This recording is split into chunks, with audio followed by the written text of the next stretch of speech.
Expand your vocabulary with our Core 2000 Words ebook. It's free and packed with essential expressions that you'll use on a daily basis.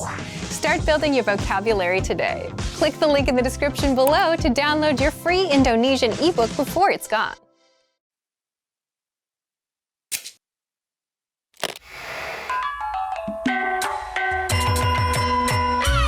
Welcome to IndonesianPod101.coms. Bahasa Indonesia dalam 3 menit.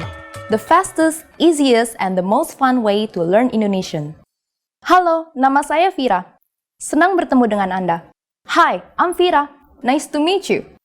In this series, we're going to learn basic Indonesian expressions. It's super easy, and it only takes 3 minutes. In this lesson, you're going to learn how to introduce yourself in Indonesian. But first, it is important to clarify the difference between formal and informal speech. Let's first see how Indonesian people introduce themselves in an informal situation. Halo, nama saya Vira. Hi, my name is Vira. Halo, nama saya Vira. Start by saying, halo, nama saya. Then, say your name. Nama saya Vira. Halo, nama saya Vira. And now, let's see the same sentence in formal speech. Selamat siang, nama saya Vira Lukito. Senang bertemu dengan Anda. My name is Vira Lukito. Nice to meet you. Selamat siang, nama saya Vira Lukito. Senang bertemu dengan Anda. So, what has changed from the previous introduction? Let's take a close look at this together. Halo is an informal way of saying hello in Indonesian. In formal situations, you want to use selamat siang in place for good afternoon. Nama saya Vira has not been changed. In both cases, nama saya means my name is. However, during a formal self-introduction, we also say our last name. So I said, Vira Lukito. For a formal situation, you might want to add, senang bertemu dengan Anda, which is the polite way to say, nice to meet you. One more time. The informal way to introduce yourself in Indonesian is, halo, nama saya Vira. The formal way to introduce yourself is, selamat siang, nama saya Vira Lukito. Senang bertemu dengan Anda. Now, it's time for Vira's insights. When you introduce yourself, it's a good habit to shake hands in Indonesia. If you use the correct sentence with Indonesian people, they are definitely going to be impressed. Do you know how we say thank you in Indonesian? You'll learn how to say this and many other words in the next lesson. Sampai ketemu di pelajaran mendatang. See you then!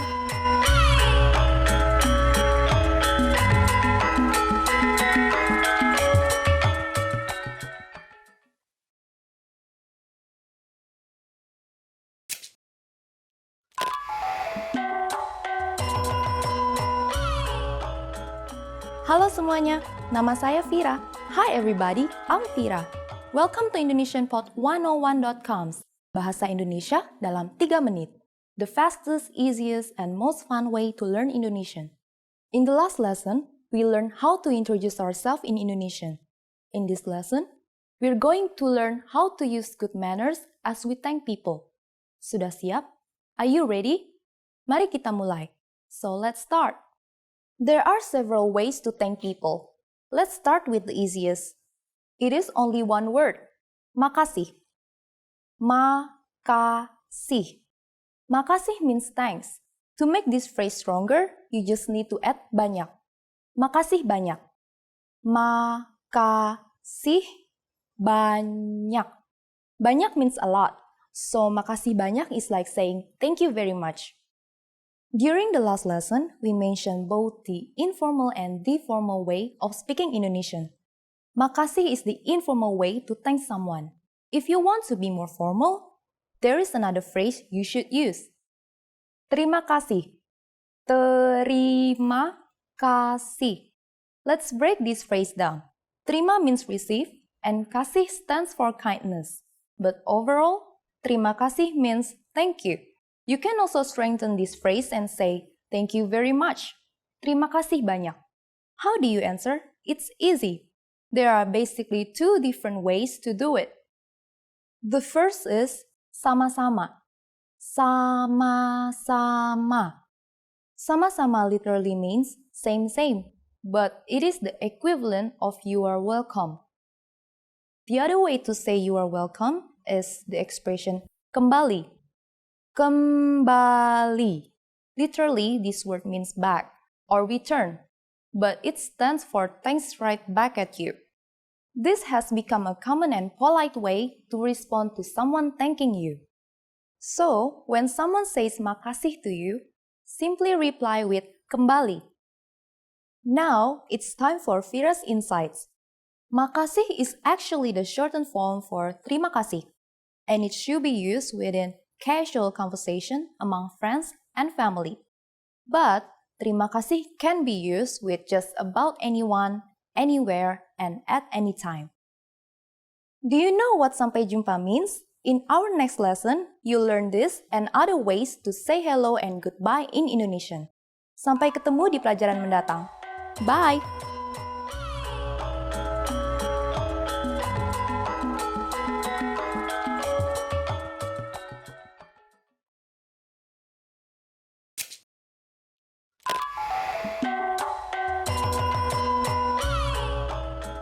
Halo semuanya, nama saya Vira.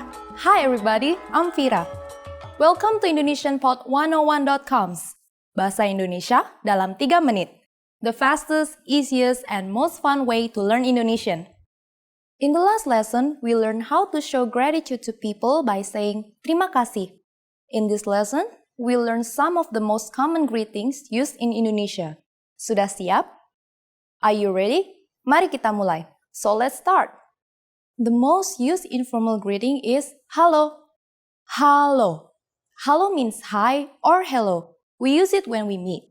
It is very casual, so we should only use this greeting with friends or family. If you need to greet someone in a formal situation, say selamat siang. Selamat siang. Literally, selamat siang means good day.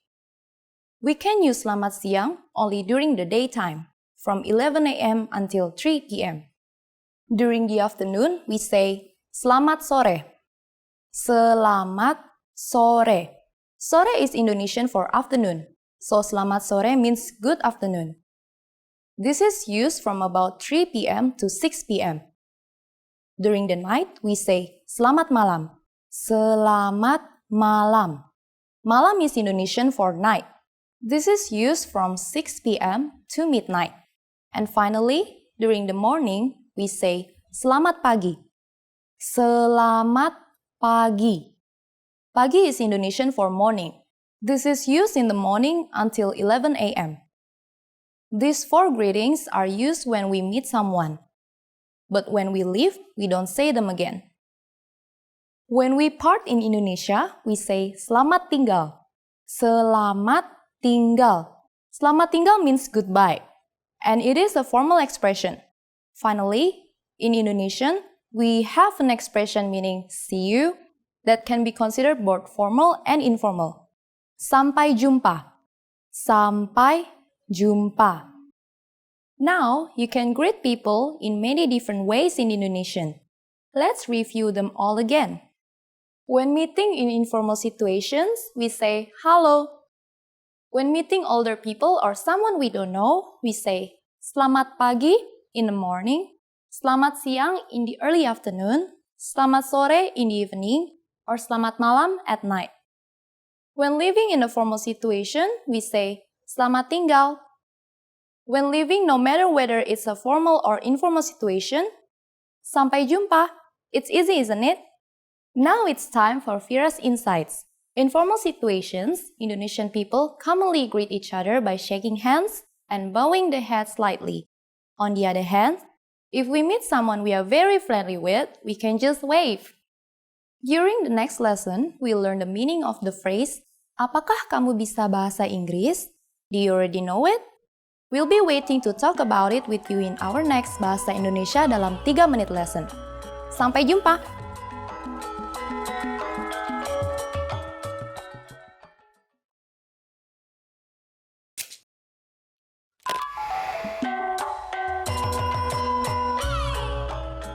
Halo semuanya, nama saya Vira. Hi everybody, I'm Vira. Welcome to IndonesianPod101.com's Bahasa Indonesia dalam 3 menit. The fastest, easiest, and the most fun way to learn Indonesian. In the last lesson, we learned the most common forms of greetings in Indonesian. Do you remember them? In this lesson, we're going to learn a very useful phrase. Do you speak English? If you find yourself in a situation where you need assistance in English, this phrase can be a lifesaver. And because you're asking it in Indonesian, you can be sure that everyone will understand what you're saying, even if their answer is no. Here's the informal way to say it. Kamu bisa berbahasa Inggris? Kamu bisa berbahasa Inggris?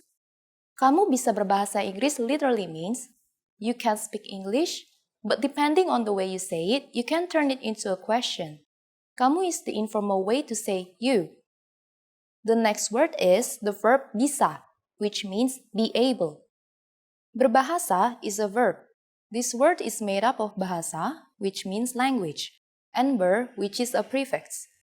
When ber is combined with the word stem bahasa, it means to talk or to speak.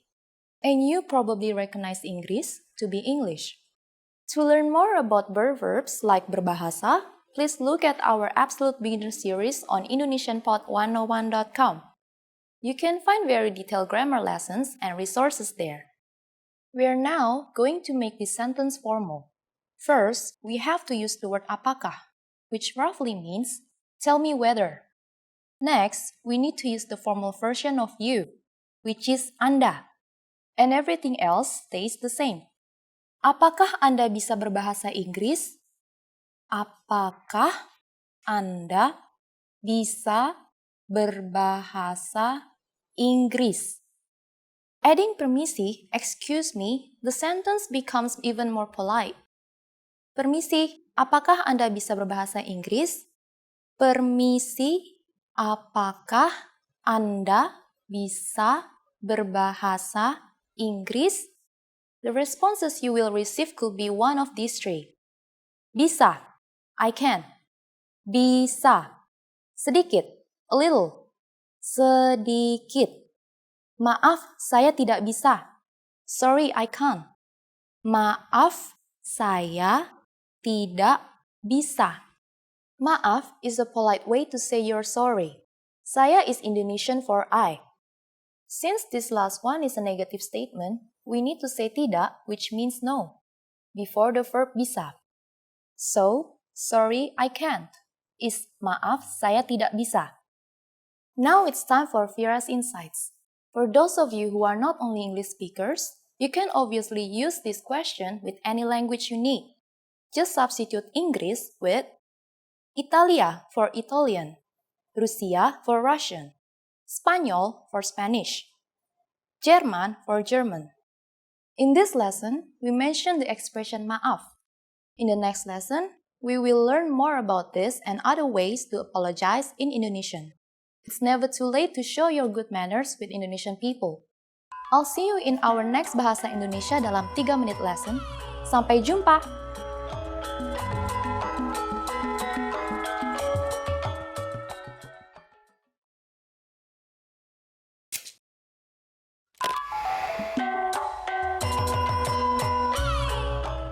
Halo semuanya, nama saya Vira. Hi everybody, I'm Vira. Welcome to IndonesianPod101.com's Bahasa Indonesia dalam 3 menit. The fastest, easiest, and the most fun way to learn Indonesian. In the last lesson, we learned the phrase permisi, apakah Anda bisa berbahasa Inggris? Excuse me, do you speak English? We mentioned the word permisi, which means excuse me in Indonesian. In this lesson, we are going to learn how to use permisi and other words when apologizing in Indonesian. We should use permisi in formal situations, such as when we are ordering something in bars or restaurants. For example, permisi, saya mau pesan kopi ya. Excuse me, a coffee please. We can also use it when asking a question. Permisi, di mana letak Monas? Excuse me, where is the National Monument? Sometimes we will often hear people say ya on the end of command sentences, which is an informal way to say please. This word is used to soften the commands or request. And sometimes, ya is used to ask whether something is true or not. Ya is very often replaced by dong, which have similar meaning and purpose. But be careful in using these words because they are informal and only spoken to close friends and family. The other way to say excuse me is maaf. Maaf. Just like permisi, we can use maaf when asking a question. Except that we only use maaf when apologizing. Maaf can be used for either excuse me or I'm sorry. But if you really want to apologize for something, it might be better to use saya minta maaf. It means I am sorry. And can be used in both formal and informal situations. Saya minta maaf. First, we have the familiar saya or I. Next, we insert the Indonesian word for asking for, minta. Finally, we have maaf, meaning sorry. Saya minta maaf. Now it's time for Vira's Insights. Please remember that in Indonesia, if you accidentally bump into someone, we don't say, I am sorry. Saya minta maaf. Instead, we could just simply say maaf. Are you able to count in Indonesian? In the next lesson, we'll learn the numbers in Indonesian from 1 to 10. I'll be waiting for you in our next Bahasa Indonesia dalam 3 menit lesson. Sampai ketemu di pelajaran mendatang.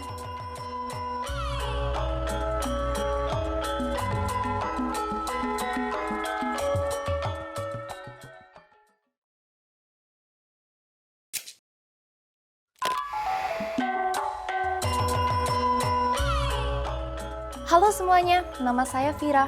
Hi everybody, I'm Vira. Welcome to IndonesianPod101.com's Bahasa Indonesia dalam 3 menit. The fastest, easiest, and the most fun way to learn Indonesian. In the last lesson, we learned some words used when apologizing in Indonesian, including permisi and maaf. In this lesson, we're going to learn numbers in Indonesian. Yes, numbers, nomor, from 1 to 10. And you're going to learn them in only 3 minutes. 3 menit. Are you ready? Let's start.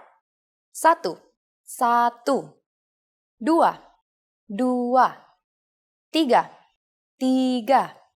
4, 4, 5, 5,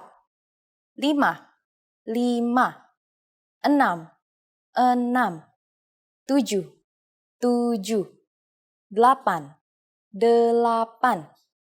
7, 7, 8, 8, 9, 9, 10, 10. Okay, now repeat after me. I'll say the numbers and give you time to repeat each one. 1, 2,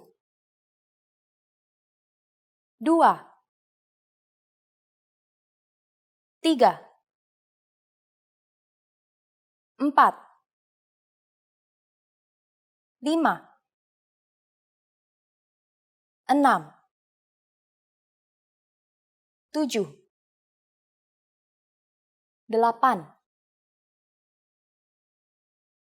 7, 8, 9, 10. Great job! What is before 1? Do you know? Nol. Nol. You don't have any more excuses. You can give your friends your cell phone number in Indonesian. Let's try together. We'll use the phrase nomor telepon saya, which means my phone number is nomor telepon saya. Nomor telepon saya 0815 1274 3968. Can you read it by yourself? 0815 1274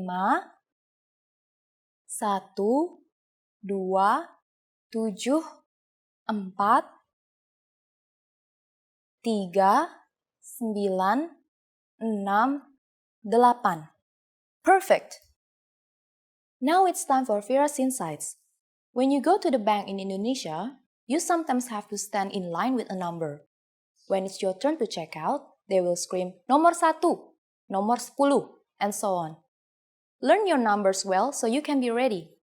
Do you know the Indonesian word for 100? In the next lesson, we are going to learn the numbers from 11 and above in Indonesian. Your task now is to practice the numbers we studied in this lesson, from 1 to 10. Sampai jumpa lagi!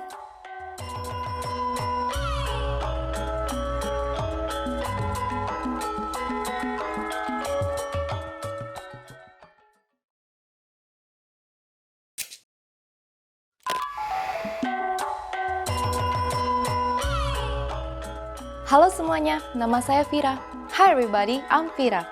Welcome to IndonesianPod101.com's Bahasa Indonesia dalam 3 menit.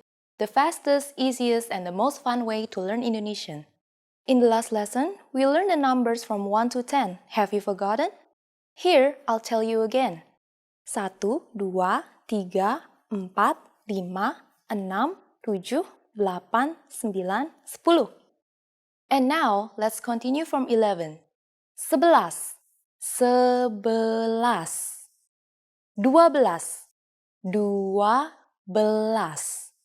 13, 13, 14,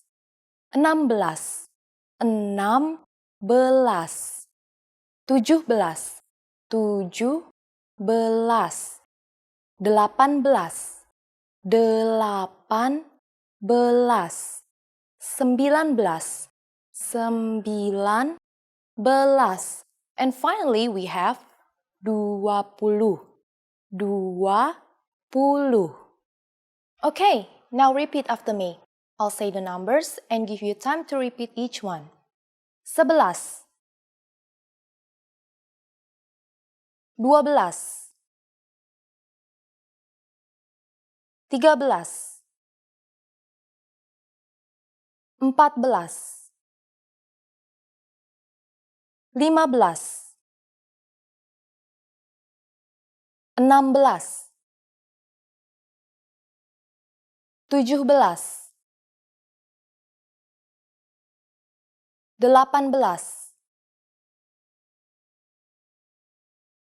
16, 17, 18, 19,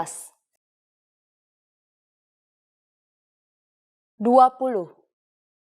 These numbers may seem harder to remember, but 12 to 19 are just made up of the numbers we learned from the last lesson.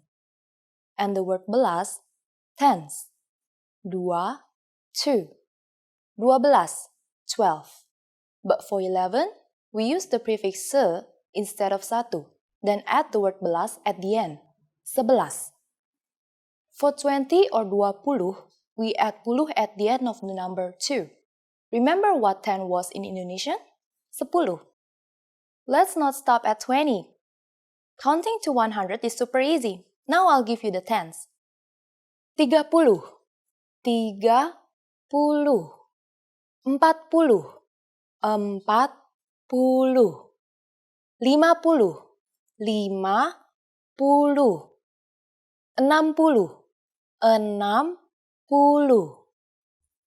50,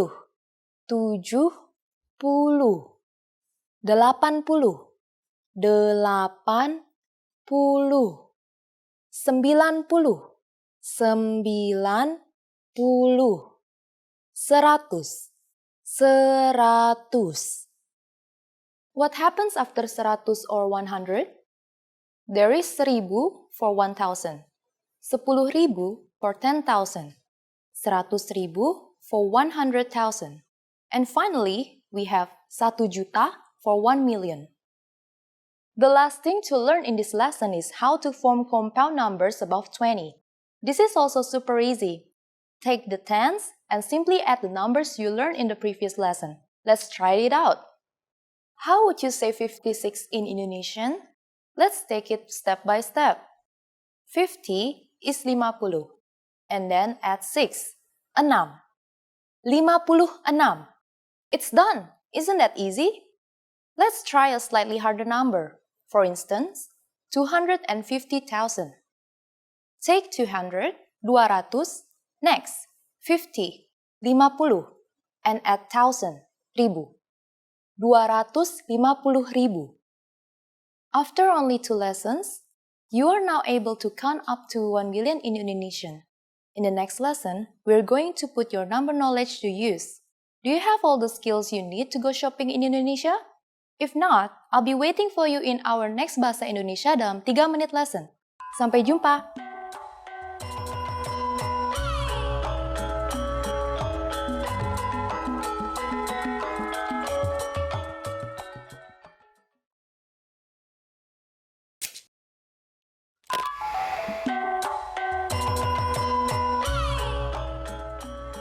Halo semuanya, nama saya Vira.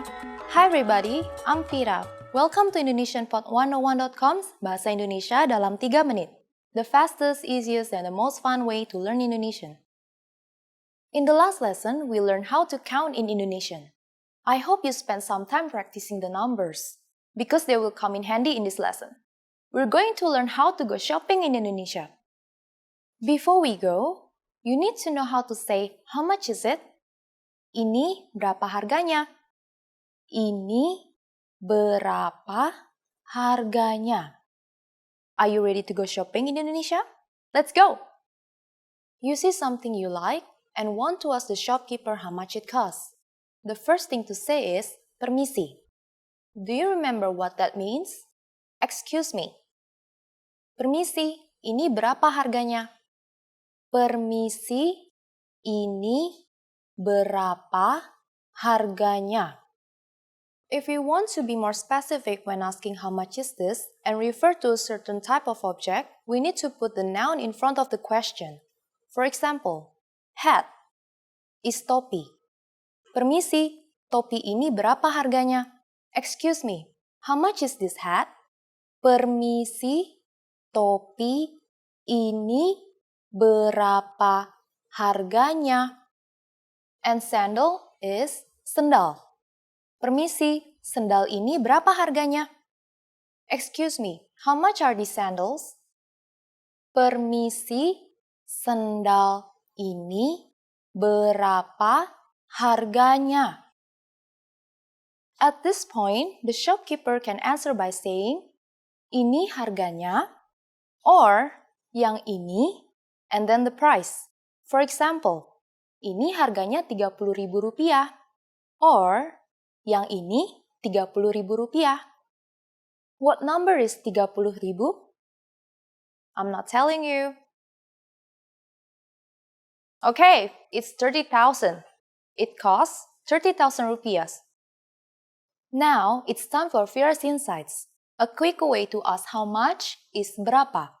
For example, when you want a coffee or kopi at a coffee shop, you can ask the cashier, pesan kopi dong, berapa? One coffee please. How much is it? At this point, can you count rupiahs in Indonesian?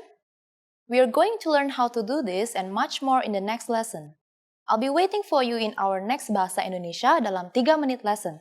Sampai jumpa!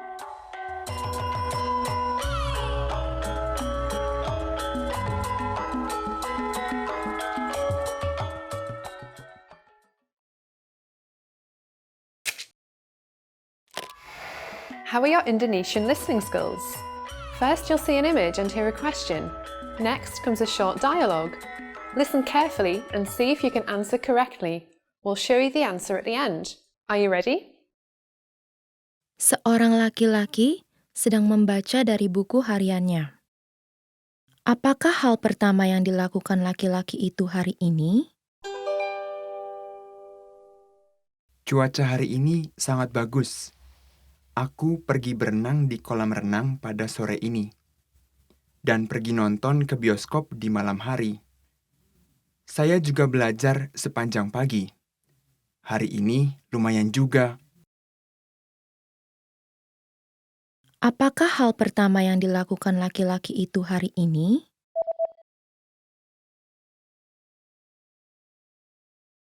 Seorang laki-laki sedang membaca dari buku hariannya. Apakah hal pertama yang dilakukan laki-laki itu hari ini? Cuaca hari ini sangat bagus. Aku pergi berenang di kolam renang pada sore ini, dan pergi nonton ke bioskop di malam hari. Saya juga belajar sepanjang pagi. Hari ini lumayan juga. Did you get it right? I hope you learned something from this quiz. Let us know if you have any questions. See you next time.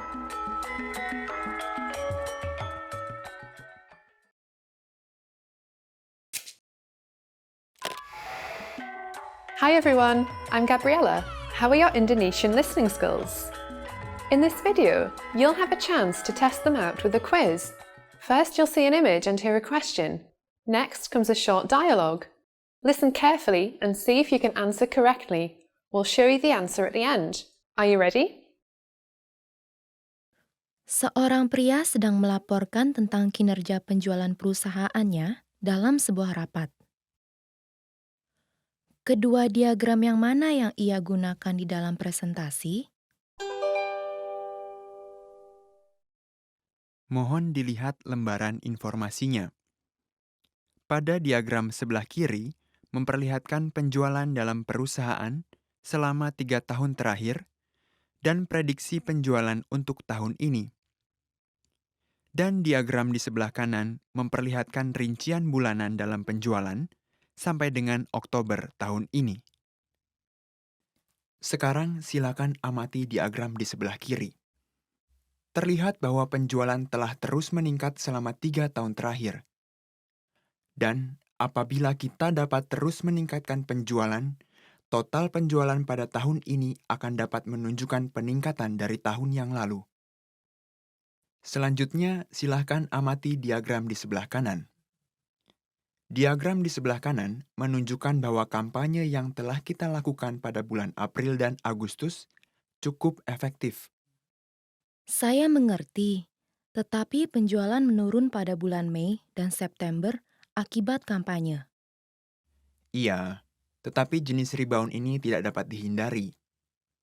Saya berharap bahwa penjualan tahunan untuk tahun ini akan menunjukkan peningkatan dibandingkan dengan tahun lalu bila kita dapat terus meningkatkan penjualan. Kedua diagram yang mana yang ia gunakan di dalam presentasi?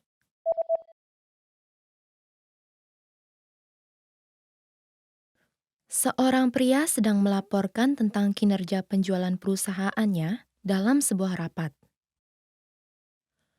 Kedua diagram yang mana yang ia gunakan di dalam presentasi? Mohon dilihat lembaran informasinya.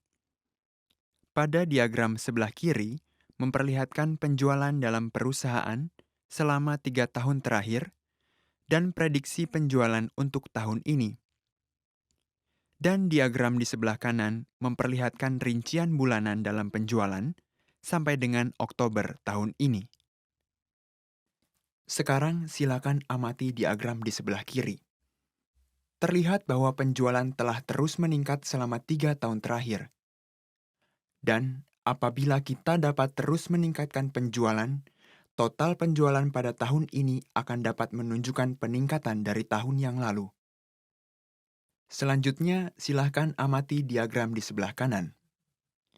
Diagram di sebelah kanan menunjukkan bahwa kampanye yang telah kita lakukan pada bulan April dan Agustus cukup efektif. Saya mengerti, tetapi penjualan menurun pada bulan Mei dan September akibat kampanye. Iya, tetapi jenis rebound ini tidak dapat dihindari. Saya berharap bahwa penjualan tahunan untuk tahun ini akan menunjukkan peningkatan dibandingkan dengan tahun lalu bila kita dapat terus meningkatkan penjualan. Did you get it right? I hope you learned something from this quiz. Let us know if you have any questions. See you next time. Hi everyone, welcome to your monthly review, the monthly show on language learning, where you discover new learning strategies, motivational tips, new study tools, resources, and where we show off learners like you speaking the language. That is, if you're brave enough to become language learning famous. All the materials mentioned in this video are available for you now on our website. Click the link in the description to sign up for your free lifetime account and start speaking in minutes. Okay, today's topic is the 10 habits of highly effective language learners. So, what do successful language learners, people who set language goals and actually hit them, do differently? And are you doing any of these things already? Let's get into it. You'll discover 10 powerful habits and how to apply them. I'll give you specific step-by-step examples. You can use these whether you're learning with our program or any other resource, a textbook, an app, or some audio program. Let's start with the first and most important one. Habit number 1, set small, measurable goals with deadlines. Why small goals? Well, say for example, you set big, vague goals like I want to be fluent someday, and maybe you buy a textbook, you read the first chapter, then you start wondering if you're getting any better. You start worrying you'll never be fluent, and you give up. If you do this, you need to start setting small, measurable goals. For example, learn 100 words in a month, or speak 1 minute of conversation, or do 30 of our audio lessons in 1 month. Deadline, November 30th. Okay, habit number 2, create a routine, because your routine is what will bring your goals to reality. This goes back to the first habit. Again, if you set a goal like doing 30 lessons in 1 month, you need to do 1 lesson a day and spend 15 minutes studying. Now you have a routine to stick to, 1 lesson a day, 15 minutes. Next, decide when and where you'll do it. Why? So you can make time. Make a mental note that this time is language time. And, this is important, say no to other things. Your language goals and dreams take first priority. Next, habit number 3, don't cram. Instead of cramming or forcing yourself to learn for 1 or 5 hours, start small. Cramming may have worked for you with studying for tests, but language learning is a marathon, not a sprint. So if you do 5 hours now, you'll burn yourself out. You'll hate the learning, and that's not good. That's how you fail at your goals and dreams. But if you can do 5 to 15 minutes a day, every day, learning won't be overwhelming, and you'll be successful in the long run. So, how do you create this habit? If you've set your small, measurable goal and routine, you're good to go. Habit number 4, prepare lines and conversations ahead of time. If you're like most language learners, speaking is your weak point. And a lot of the time, it's because you just don't know what to say. You don't have the words in your head. This is where preparation comes in. So imagine you meet a person for the first time. What do you say to each other? Hello, how are you? What's your name? Where are you from? What are your hobbies? If you prepare these questions and answers ahead of time, you then have things to ask and say. So how do you do this? If you're learning on the website, check out our top 25 questions lessons that teach you questions and answers that we use all the time in conversations. For example, what's your name? Where are you from? How old are you? How was your weekend? Another way to prepare is to make a list of questions or phrases you want to say. Then get the translations for those. The point is, if you prepare lines like, my name is, I am from, this weekend I did this, the kind of lines you use all the time, you'll always have something to say. Habit number 5, get into the habit of producing output. So input is taking language in, listening and reading, and output is putting language out, so speaking and writing. The point here is, it's easy to just sit and listen and watch YouTube videos. You can listen to lessons all day long, but listening helps with listening. It won't get you speaking the language. So, the easiest ways to produce output are, for speaking, repeat what you hear out loud. That's called shadowing. And for writing, write things out by hand. You can copy out our lesson dialogues or just copy the sentences out of a textbook. Habit number 6, come back and review. And that's because reading something once doesn't mean it'll be in your brain forever. So this is where reviewing comes in. In order to master grammar, words, or phrases, you must go back and review. How do you do this? Spaced repetition flashcards are a great example of this. A lot of language learners use these because with spaced repetition, you get to see words again and again over spaced periods of time, and that improves your memory. Another simple thing you can do is download and save our lessons. Replay them later. Download our dialogue tracks. These give you just the conversation from that lesson, no translations. Make a playlist on your phone and listen as much as possible, just like with songs. Soon, you'll know tons of practical conversations by heart. Next, habit number 7, look for solutions. There's one interesting thing that separates new learners from successful learners. It's how they react when they don't understand something. Because beginners completely rely on the study tools they use, they tend to blame them too. You'll often hear that someone gave up because the textbook was too boring, or it won't help them speak. But if you realize a book won't help you speak, it's not the book's fault, is it? And if you complain that a class doesn't help you speak, but you're not raising your hand at every opportunity either, whose fault is it? So experienced learners look for solutions. Get into the habit of coming up with a solution for your problem. Habit number 8, focus on what you're good at. And you should do this because it's overall motivation. If you're generally better at speaking than writing, then you're more likely to enjoy it, which means you're more likely to continue with it. And that means it's a successful routine. Habit number 9 is don't procrastinate, which is easier said than done. Most of us procrastinate, and a lot of that is a result of overthinking. Let's say you plan on studying today. So you remember, I have to study. Now you're ruining it in your head. It becomes something you have to do. It's a hassle now. But if you set a small, measurable goal and have a simple routine, spend 5 minutes, then you know you just need to put in 5 minutes and you're done. So if you want to beat procrastination, make your goals and routines easy. And number 10, remember that learning a language is a marathon, not a sprint. So there's no need to do 5-hour cram sessions and burn yourself out. 5 or 10 minutes is good enough. Remembering this is a good habit to have. If you're having a bad day, if you can't remember some grammar, it's not all over. It's just a minor bump in the road. Another thing that helps is considering the resources you use. Sticking with quick 5-minute lessons that are easy to finish will help keep you in the marathon. Now, speaking of lessons and resources, here are this month's new lessons and resources. First, the Ultimate Guide to Learning and Mastering Language ebook. This is a 52-page ebook that covers the learning tactics I just talked about: setting goals, staying motivated, learning faster. If you're interested in learning strategies, be sure to download it. Next, the Sport and Exercise Conversation Cheat Sheet. If you want to talk about sports and fitness in the language you're learning, then you'll love this PDF cheat sheet. And finally, How to Improve Your Speaking Skills. It's another language strategy lesson. To get these free lessons and resources, just click the link in the description below. All right, because this is the very first episode of the monthly review, we're asking you, yes you, to submit a video of yourself speaking the language. Here's the challenge for you. Yes, everyone watching this. Record a 30-second to 1-minute audio or video clip. Introduce yourself in the language. Share your name, where you're from, and why you're studying this language. And you'll win a 3-month Premium Plus subscription. To submit, click on the link in the description. Sign up for your free lifetime account. Then, fill out the form, attach the audio or video file, and press submit. We may feature you in next month's episode, so a lot of learners will see you and your progress, and will hopefully get inspired to improve and master the language. To submit a recording, click the link in the description and follow the instructions on the page. So, thank you for watching this episode of Monthly Review. Next time, we'll talk about why your worst days are the best days to study. In the meantime, submit your recording if you're brave.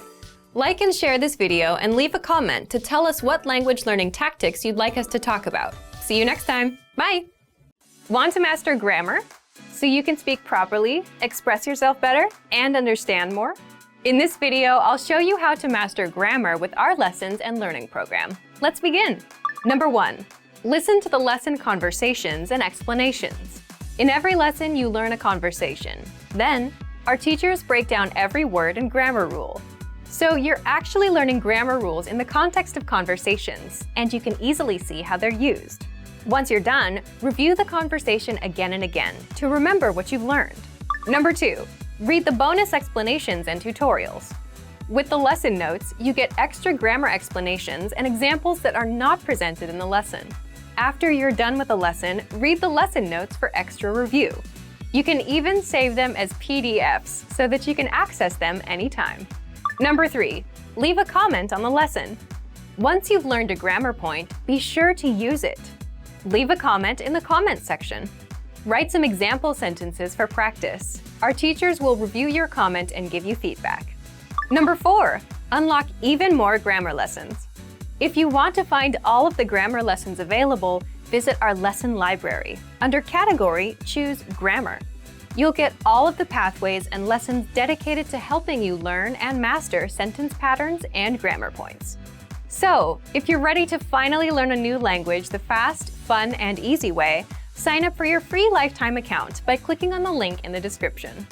Signing up takes less than 30 seconds, and you'll start speaking from your very first lesson. If you enjoyed these tips, hit the like button, share it with anyone who's trying to learn a new language, and subscribe to our channel. We release new videos every week. I'll see you next time. Bye!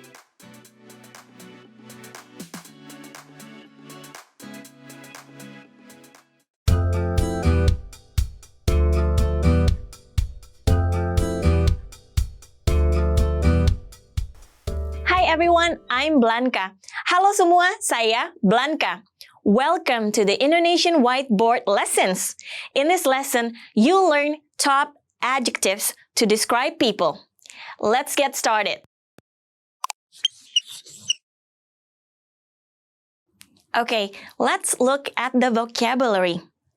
First, we have tinggi, tinggi, tall, pendek, pendek, short, kurus, kurus, skinny, gemuk, gemuk, fat, cantik, cantik, beautiful, tampan, tampan, handsome. As in English, cantik usually used for a girl or woman and tampan for a boy or man. Okay, next is lucu, lucu, cute. Lucu can also mean funny or amusing or something that looks unusual, weird, or peculiar. Gagah, gagah, sturdy. Muda, muda, young. Tua, tua, old. Berambut panjang, berambut panjang, long-haired. The last one, berambut pendek, berambut pendek, short-haired. Let's look at the dialogue. When I read, I want you to pay attention to the adjective. Find what the adjective is and see how it's used in the dialogue. Itu saudara laki-laki saya. Itu saudara laki-laki saya. That's my brother. Dia kurus sekali. Dia kurus sekali. He's very skinny. Do you know which one is the adjective? Kurus, kurus, skinny.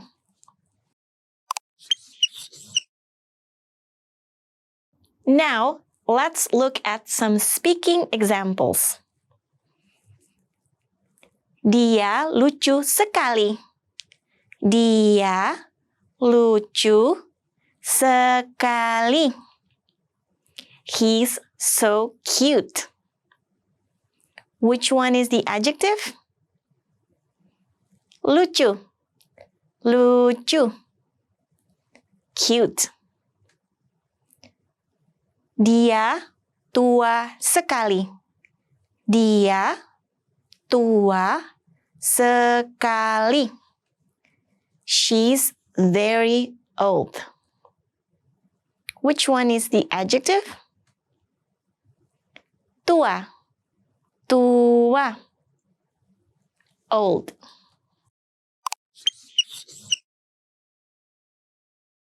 Now, let's look at the sentence pattern. This pattern will be the structure that all of our dialogues will follow. Dia plus adjective. Dia plus adjective. He or she is adjective. He or she is adjective. In the Indonesian language, there is no specific word for he or she as there is in English. Instead, the pronoun dia is used for both he and she. Similarly, the possessive pronoun his or her is translated as dia punya in Indonesian. This lack of gender-specific pronouns reflects the more neutral approach to gender in Indonesian language compared to languages like English, which distinguishes between masculine and feminine pronouns.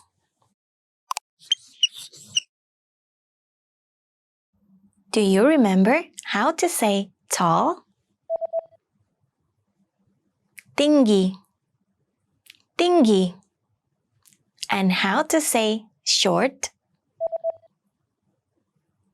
Pendek. Pendek. Do you remember how to say skinny? Kurus. Kurus. Do you remember how to say he's skinny? Dia kurus. Dia kurus. And how to say fat? Gemuk. Gemuk. Do you remember how to say beautiful? Cantik. Cantik. And how to say handsome? Tampan. Tampan. Do you remember how to say cute? Lucu. Lucu.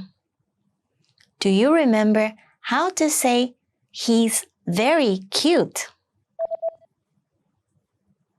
Dia lucu sekali. Dia lucu sekali. Do you remember how to say sturdy? Gagah. Gagah. And how to say young? Muda. Muda. Do you remember how to say old? Tua. Tua. And how to say long-haired?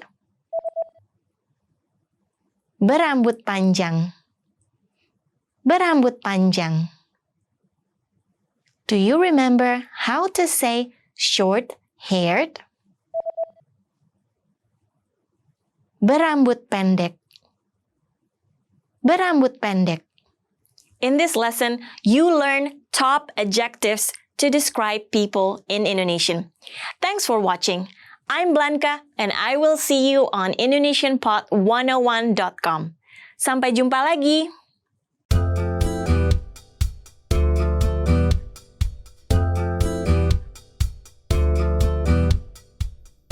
Hi everyone, I'm Windy. Hi, saya Windy. Welcome to the Indonesian Whiteboard Lessons. In this lesson, you'll learn how to give your phone number in Indonesian. Let's get started.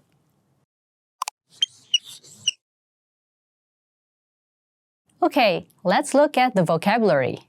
First, we have nol, 0, nol, nol, nol. Next, we have satu, 1, satu, satu, satu. Next, we have dua, 2, dua, Dua. Dua. 3. 3. 3. 3. 3. 4. 4. 4. 4. 4. 5. 5. 5. 5. 5.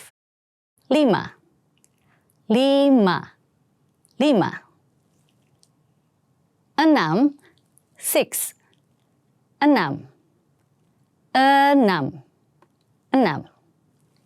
Next, 7. 7. 7. 7. 7. Next we have 8. 8. 8. 8. 8. Last we have 9. 9. 9. 9. 9.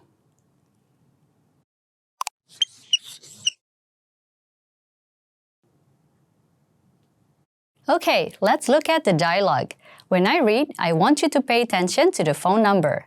Find the phone number and see how it's used in the dialogue. This is a conversation between Rukmono and Rukmi. Boleh saya minta nomor telepon Anda? Boleh.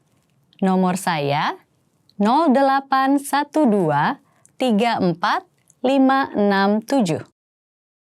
Can you give me your phone number? Sure. My number is 0812 34567.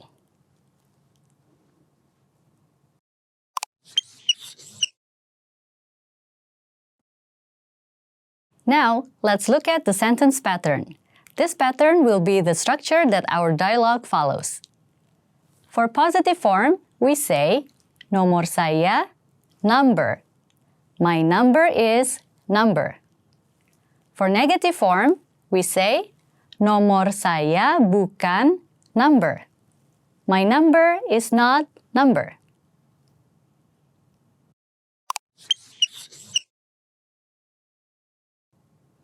Indonesian does not have any gender-specific grammatical rules, so there are no masculine and feminine forms to worry about. Some people say kosong instead of nol when telling their phone number. Kosong is grammatically incorrect in this context, but it is used quite often.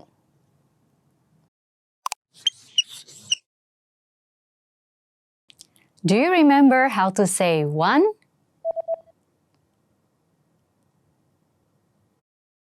Satu. Satu. And how to say two?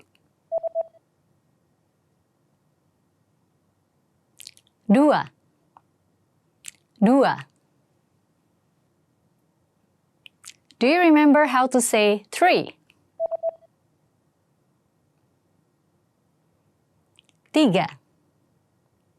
Tiga. And how to say four? Empat. Empat.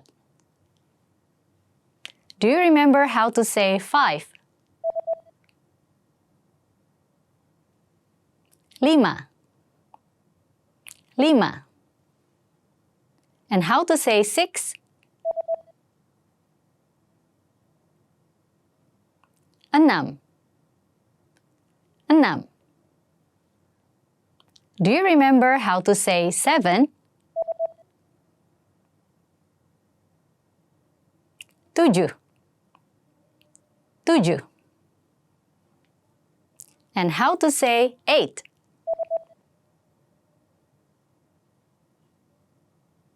Delapan. Delapan. Do you remember how to say nine?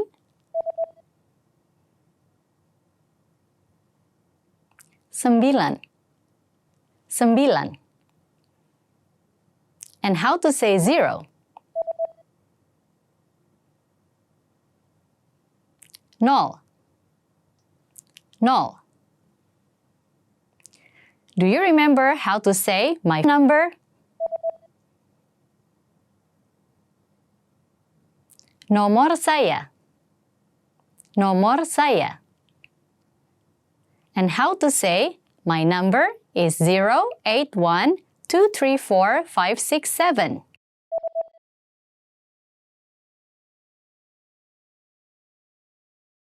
Nomor saya 081234567.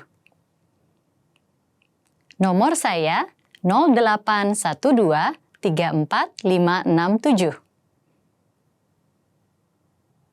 In this lesson, you'll learn how to give your phone number in Indonesian. Thanks for watching. I'm Windy and I will see you on indonesianpod101.com. Sampai jumpa!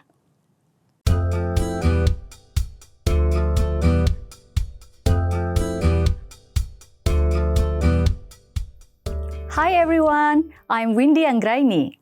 Hi, nama saya Windy Anggraini. Welcome to the Indonesian Whiteboard Lessons. In this lesson, you'll learn how to give your email address in Indonesian.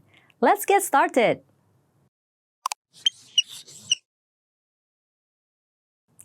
Okay, let's look at the vocabulary. First, we have A, A, A.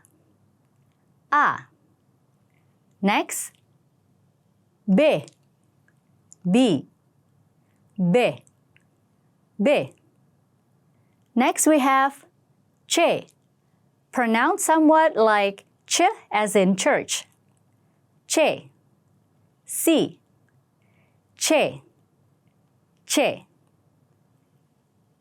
D, D, D, D. Next we have E, E, E, E. F, F, F, F. Next we have G, G, G, G. H, H, H, H. Next we have E, pronounced like E as in B. E, I, E, E. Next we have J, J, J, J.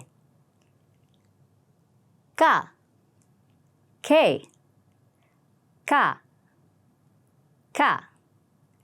Next we have L, L, L, L. Next, M, M, M, M. Next we have N, N, N, N. O, O, O, O.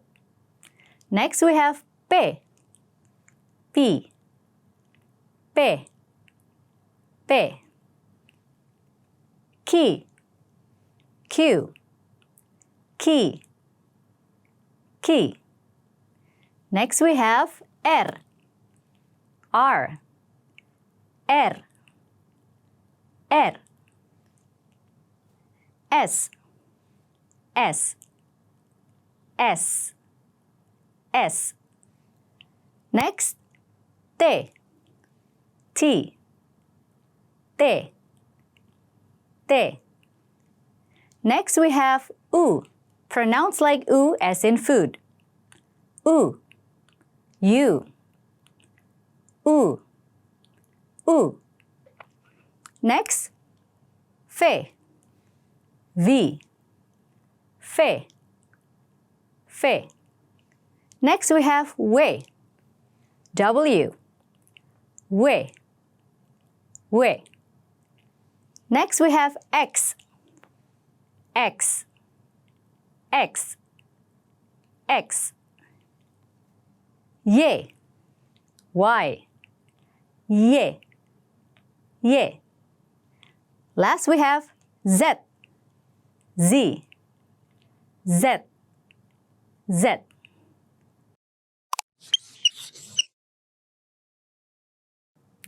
Let's look at the dialogue. When I read, I want you to pay attention to the email. Find the alphabets and see how it's used in the dialogue. Boleh saya minta email Anda? Boleh. Email saya rukmono@inolang.com. Can you give me your email? Sure. My email is rukmono@inolang.com.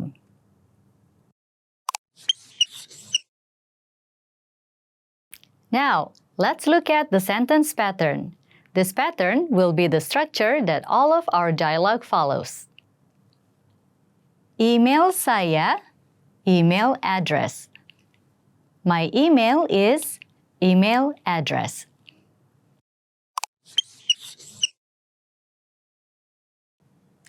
Saya means my, first person singular possessive. Anda means you, used to address someone of higher status, someone older, or someone that you don't know very well.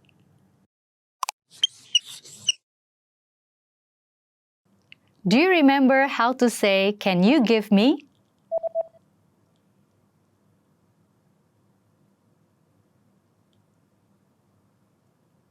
Boleh saya minta? Boleh saya minta? And how to say your email?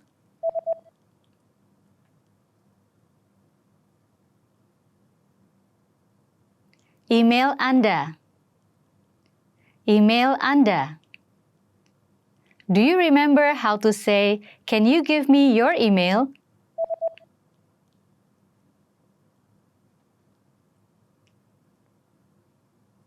Boleh saya minta email Anda? Boleh saya minta email Anda? And how to say, my email is?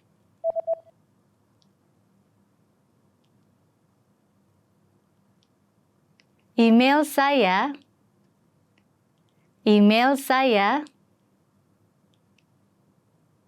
In this lesson, you'll learn how to give your email address in Indonesian. Thanks for watching. I'm Windy Anggraini, and I will see you on IndonesianPod101.com. Sampai jumpa di pelajaran berikutnya.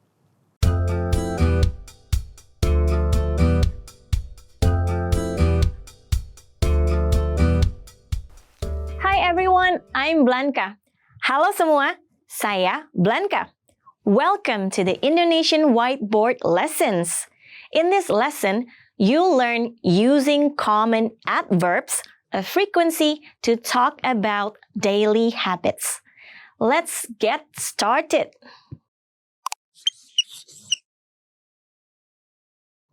Okay, let's look at the vocabulary.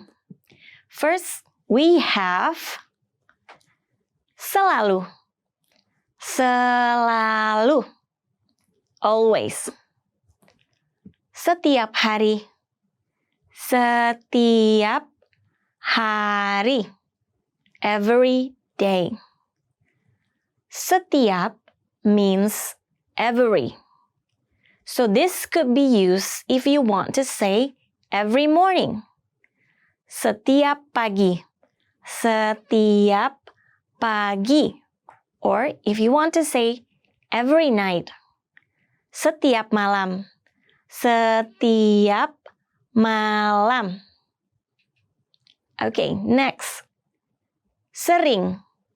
Sering. Often. Biasanya. Biasanya. Usually. Kadang-kadang. Kadang-kadang. Sometimes. Jarang. Jarang. Seldom. Tidak pernah. Tidak pernah. Never.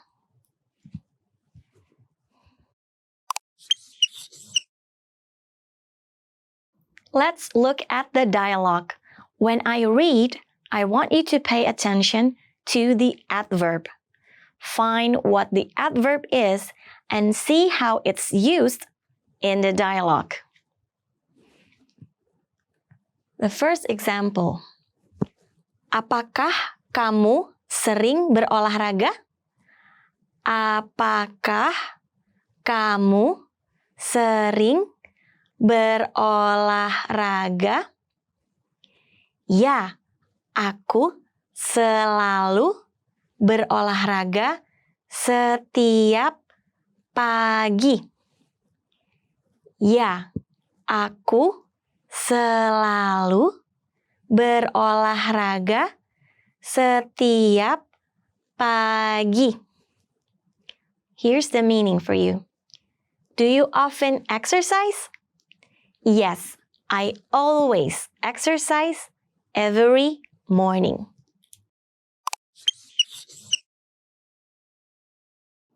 Now, let's look at some speaking examples.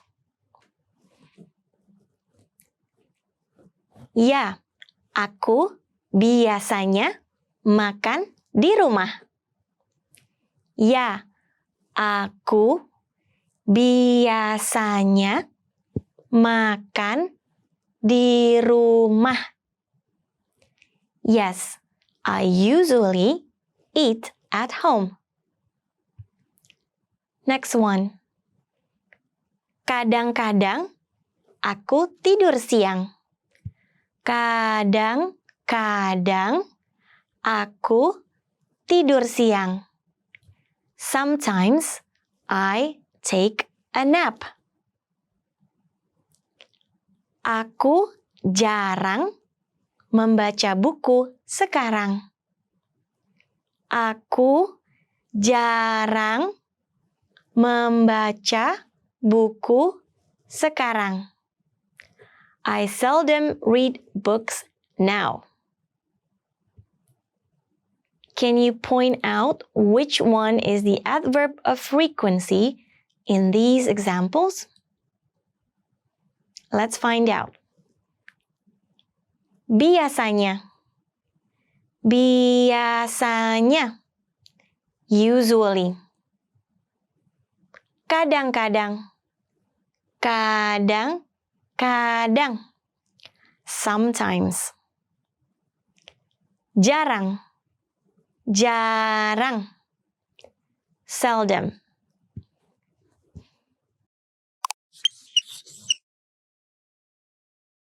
Now, let's look at the sentence pattern. This pattern will be the structure that all of our dialogues will follow. Aku, adverb of frequency, verb. One more time. Aku, adverb of frequency, verb. I, adverb of frequency, verb.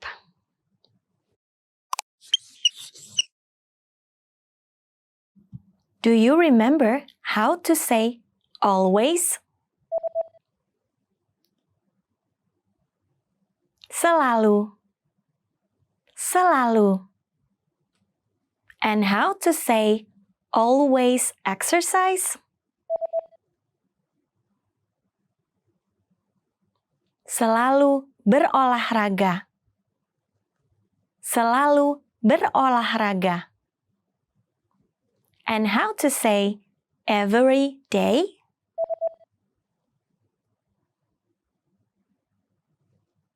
Setiap hari. Setiap hari. Do you remember how to say often? Sering. Sering. And how to say usually?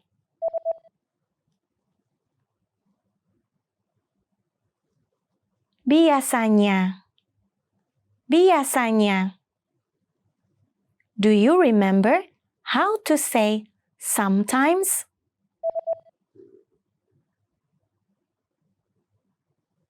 Kadang-kadang.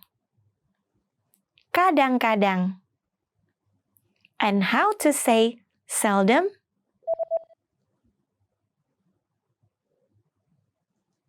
jarang, jarang. Do you remember how to say never?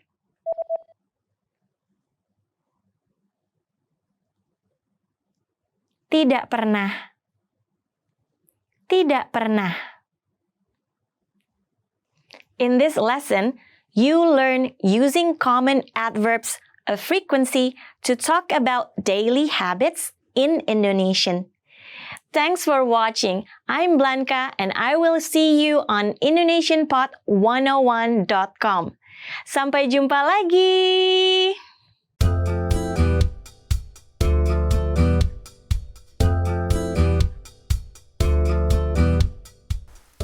Hi everyone, I'm Blanca. Halo semua, saya Blanca. Welcome to the Indonesian Whiteboard Lessons. In this lesson, you'll learn making basic comparisons. Let's get started. Now, let's look at the sentence pattern. This pattern will be the structure that all of our dialogues will follow. Place, lebih, adjective, dari, place. One more time. Place, lebih, adjective, dari, place. Meaning, place is adjective, then place.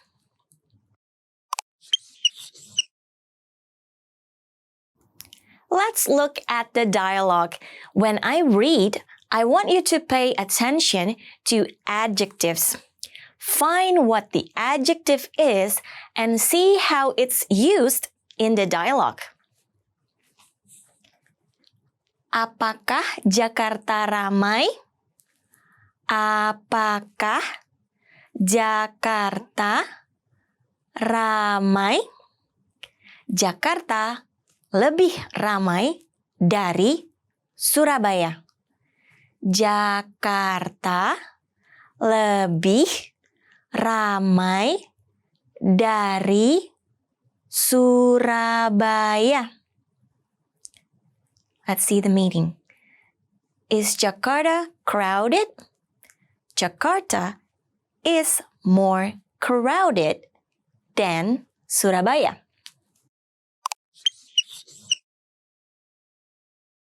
Okay, let's look at the vocabulary. First, we have panas, panas, hot. Dingin, dingin, cold. Besar, besar, big. Kecil, kecil, small. Ramai, ramai, crowded. Modern, modern, modern.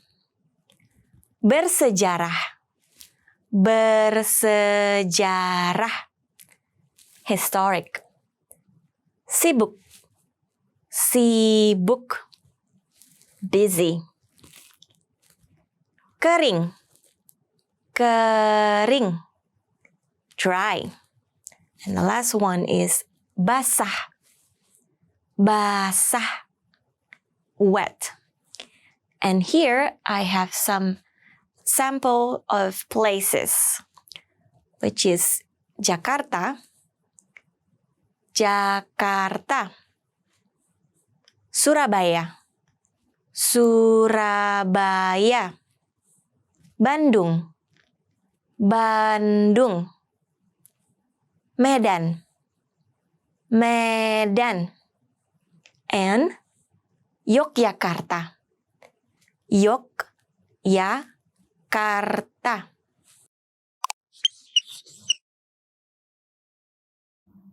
Do you remember how to say hot?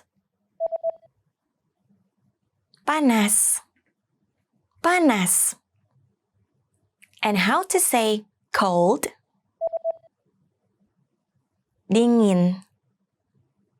Dingin. Do you remember how to say big? Besar. Besar. And how to say small? Kecil. Kecil. Do you remember how to say crowded? Ramai. Ramai. Do you remember how to say more crowded? Lebih ramai. Lebih ramai.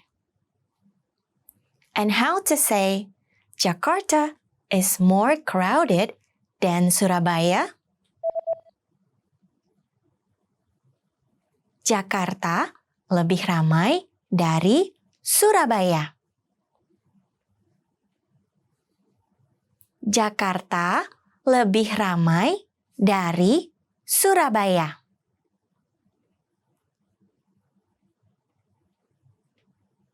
And how to say modern? Modern. Modern. Do you remember how to say historic? Bersejarah. Bersejarah. And how to say busy? Sibuk. Sibuk. Do you remember how to say dry? Kering. Kering. And how to say wet? Basah. Basah. In this lesson, you learn making basic comparisons in Indonesian. Thanks for watching. I'm Blanca and I will see you on IndonesianPod101.com. Sampai jumpa lagi!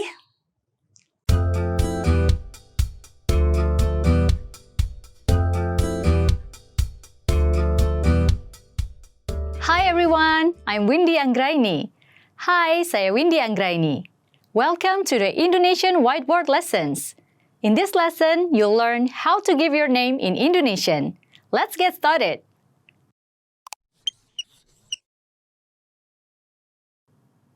Let's look at the dialogue. When I read, I want you to pay attention to the names. Find the names and see how it's used in the dialogue. Halo, saya Pradi. Siapa nama Anda? Nama saya Indah. Hello, I'm Pradi. What's your name? My name is Indah.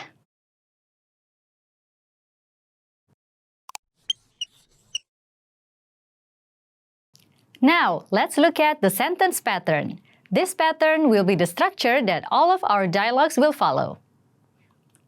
Saya, name. I'm, name. Nama saya, name. My name is name.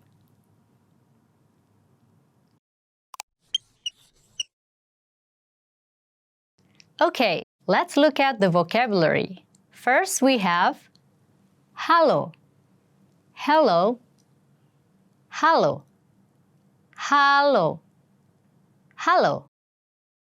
Next, we have saya, means I'm or my.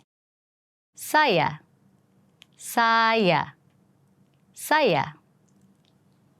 Next, we have siapa. It means what or who for asking a person's name. Siapa, siapa, siapa.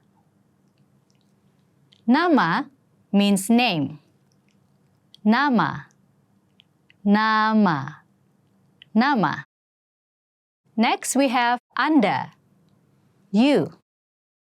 Anda, Anda, Anda. Next we have senang. Pleased. Senang. Senang. Senang. Next, bertemu. To meet. Bertemu. Bertemu. Bertemu.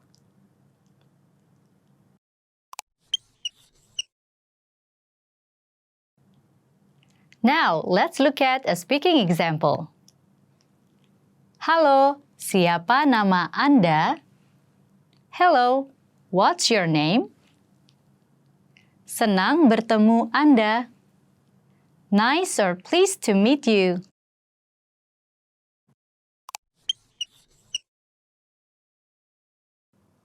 Do you remember how to say who or what for asking a person's name? Siapa? Siapa? And how to say name?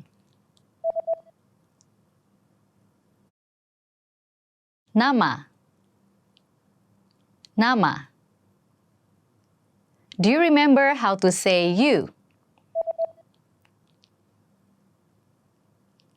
Anda. Anda. And how to say, what's your name? Siapa nama Anda? Siapa nama Anda? Do you remember how to say, I am?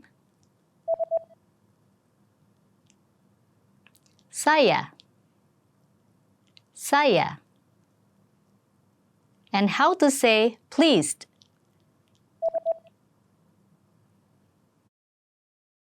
Senang. Senang. Do you remember how to say to meet? Bertemu. Bertemu. And how to say pleased or nice to meet you? Senang bertemu Anda. Senang bertemu Anda. In this lesson, you'll learn how to give your name in Indonesian. Thanks for watching. I'm Windy Anggraini and I will see you on IndonesianPod101.com. Sampai bertemu lagi di pelajaran berikutnya.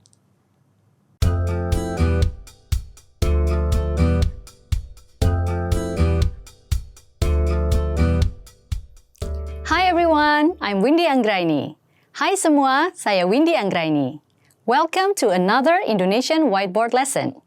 In this lesson, you'll learn a list of common hobbies in Indonesian. Hobbies can be great fun and help you start a conversation.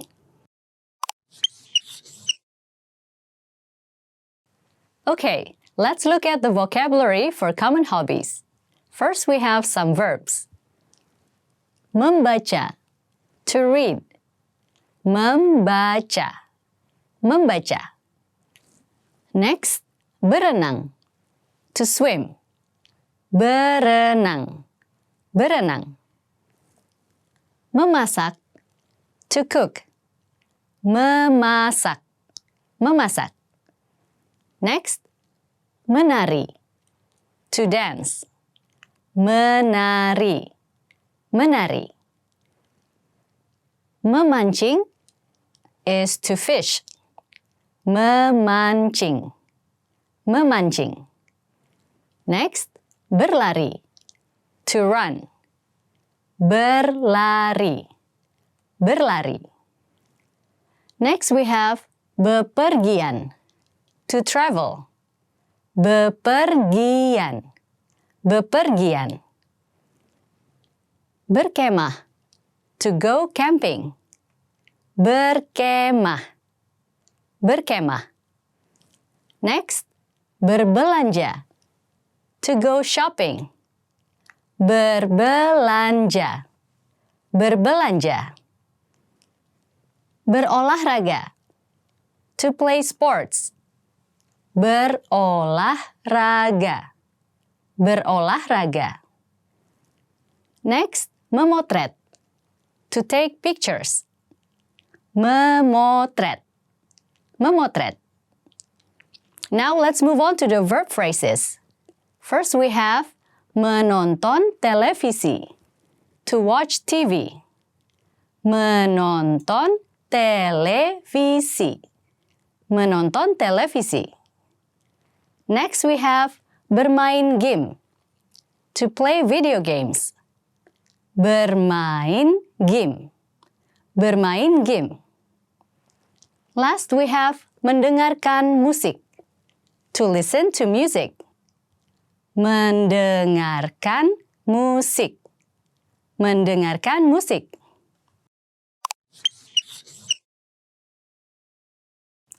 Let's look at the dialogue. Two friends are chatting, and one is asking the other one about his hobbies. While I read, I want you to pay attention and see if you recognize any of the hobbies we just learned. Apa hobi kamu? What is your hobby? Saya suka berkemah. I like to go camping.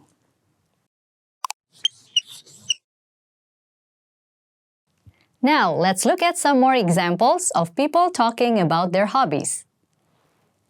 Saya suka membaca. I like to read.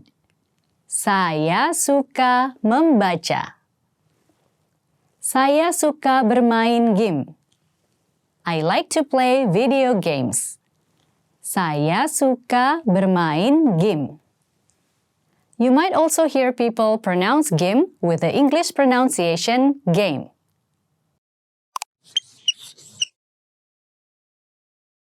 From all the examples, we can see there's a common pattern you can use when talking about things that you like to do. Saya suka verb or verb phrases.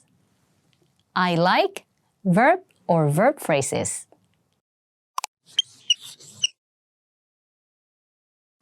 Do you remember how to say to go camping? Berkemah. Berkemah. And how to say I like? Saya suka. Saya suka. Do you remember how to say I like to go camping? Saya suka berkemah. Saya suka berkemah. And how to say to read? Membaca. Membaca. Do you remember how to say to swim? Berenang. Berenang. Do you remember how to say to cook? Memasak. Memasak. And how to say to dance? Menari. Menari. Do you remember how to say to fish?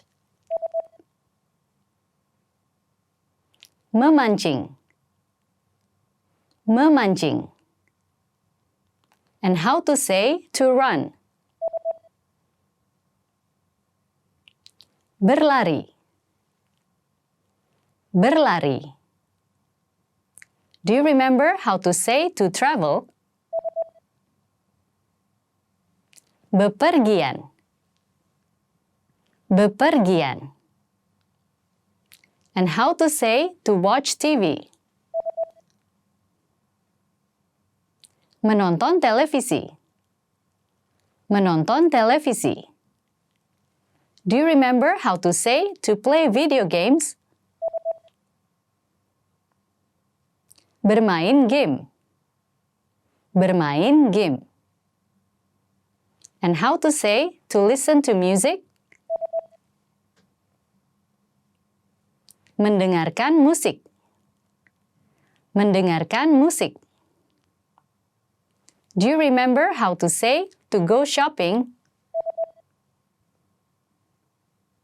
Berbelanja. Berbelanja. And how to say to play sports? Berolahraga. Berolahraga. Do you remember how to say to take pictures? Memotret. Memotret. In this lesson, we have learned a list of common hobbies in Indonesian. Thanks for watching. I'm Windy Anggraini, and I'll see you on IndonesianPod101.com. Sampai bertemu lagi!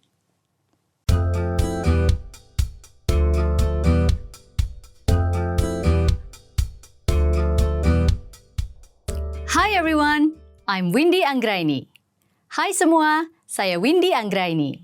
Welcome to the Indonesian Whiteboard Lessons. In this lesson, you'll learn how to give your occupation in Indonesian. Let's get started.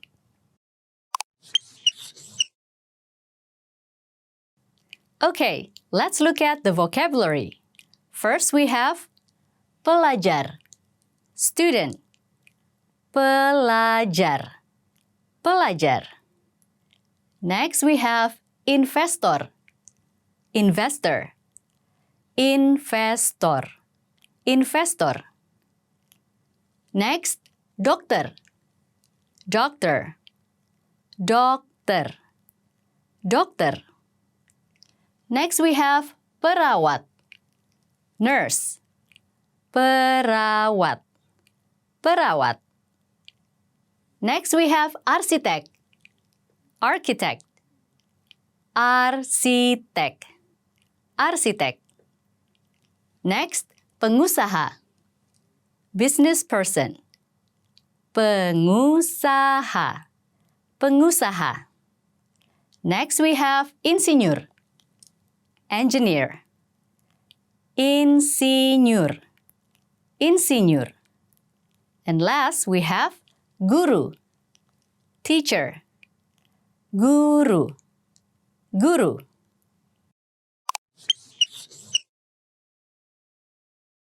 Now, let's look at the dialogue. When I read, I want you to pay attention to the occupation vocabularies. Find the occupation vocabulary and see how it's used in the dialogue. Apakah Anda pelajar? Are you a student? Bukan, saya bukan pelajar. Saya investor. No, I'm not a student. I'm an investor.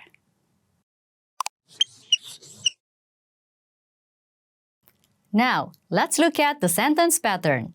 This pattern will be the structure that all of our dialogues will follow. Saya, occupation. I'm, occupation. Apakah Anda is used for formal questioning, and it translates to, are you?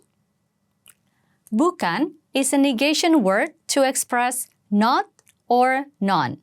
It is often used before the noun.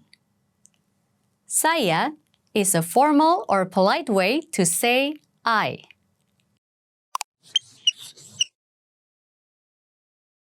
Indonesian people tend to address perawat or nurse as zuster. This term comes from a Dutch word for Catholic nuns, zuster, as Indonesian hospitals in the past were generally church-run, and a lot of nuns worked in the hospitals.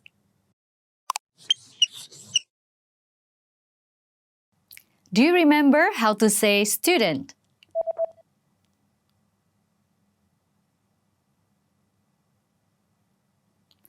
Pelajar. Pelajar. And how to say investor?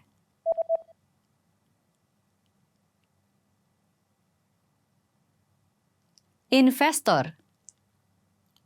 Investor. Do you remember how to say doctor?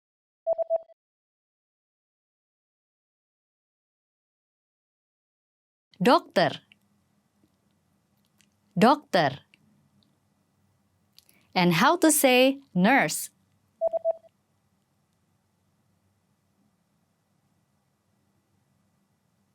Perawat. Perawat. Do you remember how to say architect?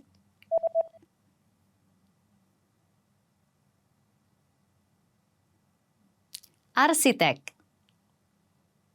arsitek. And how to say business person.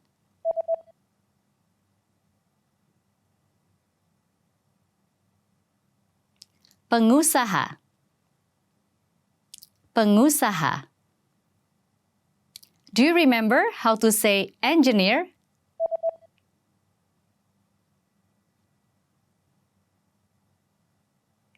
Insinyur. Insinyur. And how to say teacher?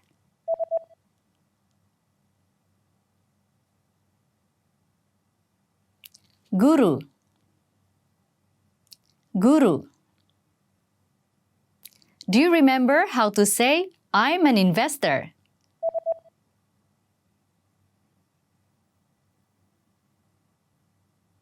Saya investor.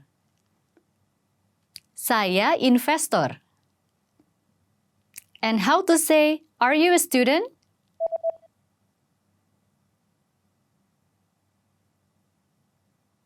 Apakah Anda pelajar? Apakah Anda pelajar? Do you remember how to say, I'm not a student?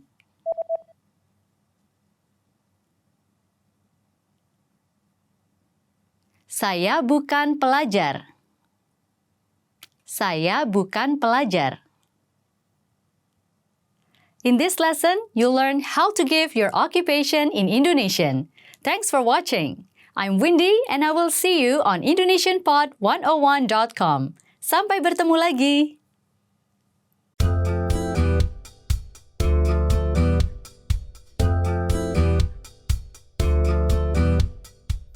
Hi everyone, I'm Windy Anggraini. Hi, saya Windy Anggraini. Welcome to the Indonesian Whiteboard Lessons. In this lesson, you'll learn how to say where you're from in Indonesian. Let's get started.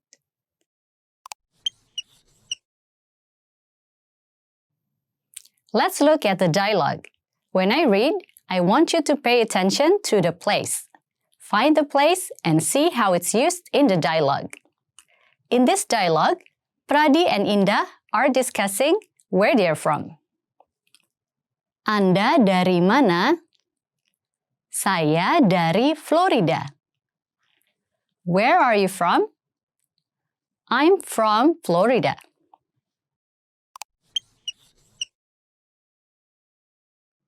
Okay, let's look at the vocabulary.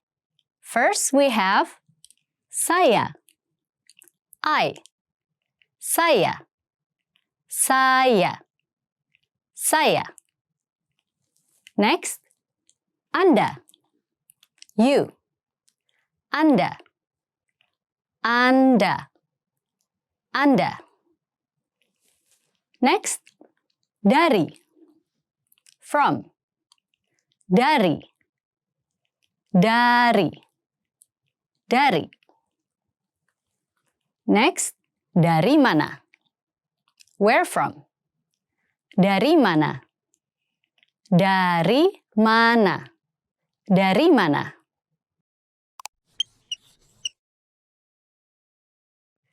Now, let's look at the sentence pattern.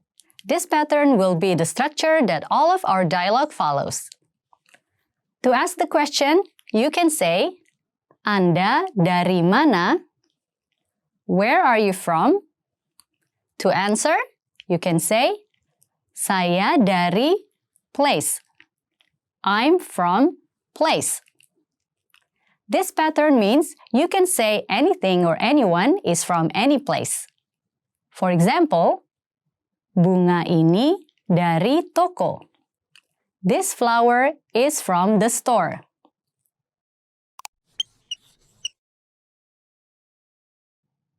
To ask someone who you know well, like a close friend, or someone who's a lot younger than you, Anda can be replaced by kamu.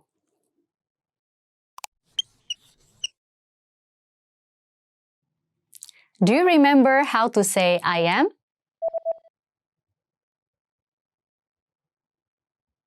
Saya.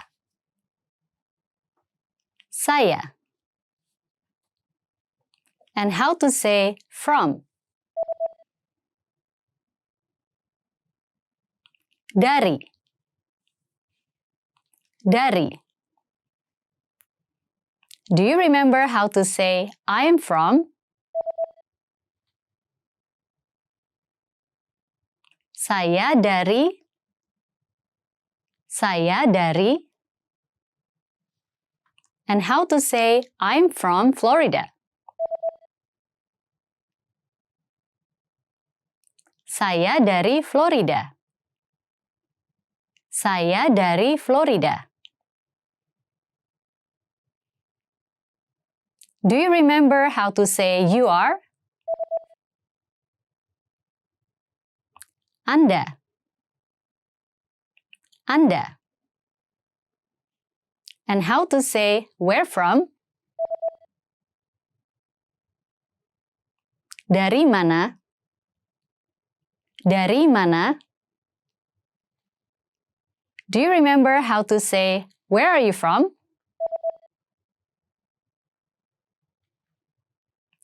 Anda dari mana? Anda dari mana? In this lesson, you'll learn how to say where you're from in Indonesian. Thanks for watching. I'm Windy Anggraini, and I will see you on IndonesianPod101.com. Sampai bertemu lagi!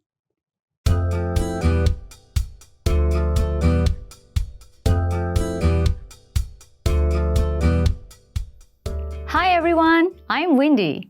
Halo, saya Windy. Welcome to the Indonesian Whiteboard Lessons.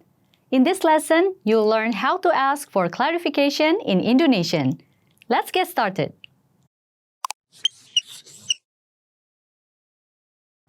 Okay, let's look at the vocabulary. First, we have ulangi. Repeat. Ulangi. Ulangi.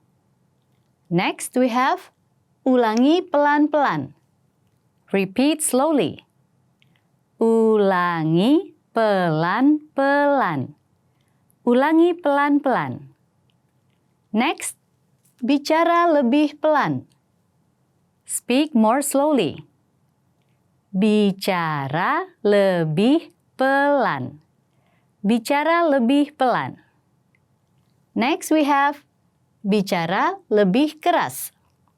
Speak louder.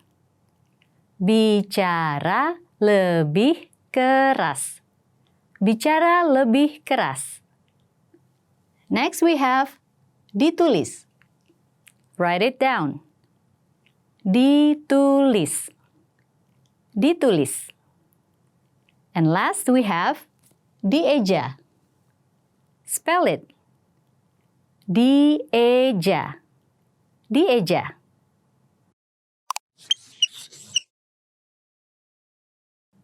Let's look at the dialogue.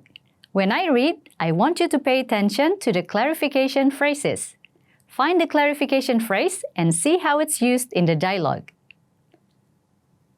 Nama saya Rinjani Kirana. My name is Rinjani Kirana. Maaf, bisa tolong ulangi? Excuse me, can you please repeat?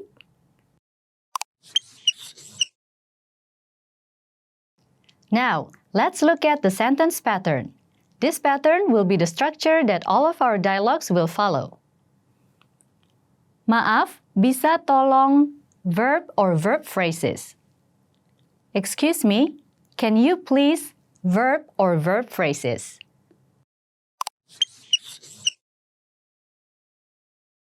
Now, let's look at some speaking examples.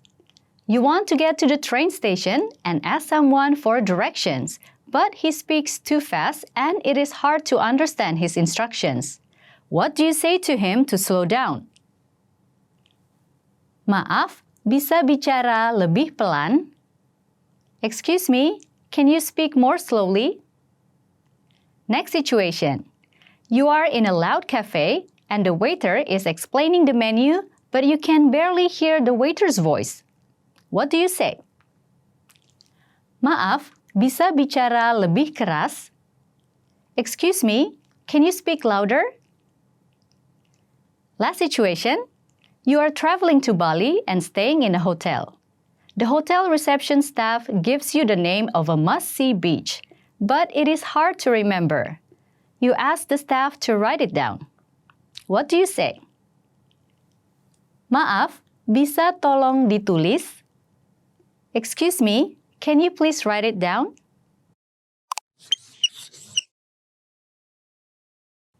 Use the word tolong before the verb or verb phrases to make a more polite request.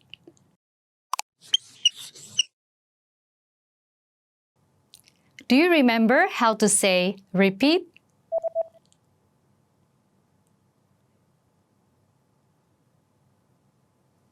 Ulangi. Ulangi.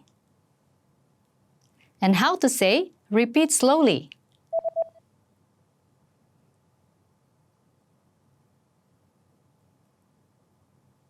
Ulangi pelan-pelan. Ulangi pelan-pelan.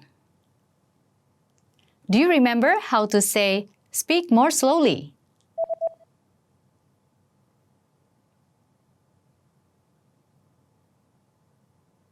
Bicara lebih pelan. Bicara lebih pelan. And how to say speak louder?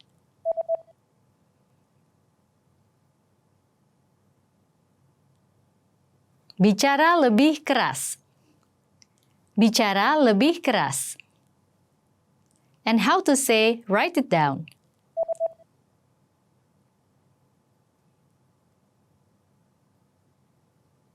Ditulis. Ditulis. And how to say spell it?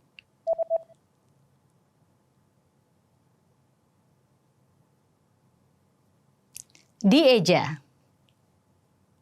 Dieja. In this lesson, you learned how to ask for clarification in Indonesian. Thanks for watching. I'm Windy and I will see you on IndonesianPod101.com. Sampai bertemu lagi.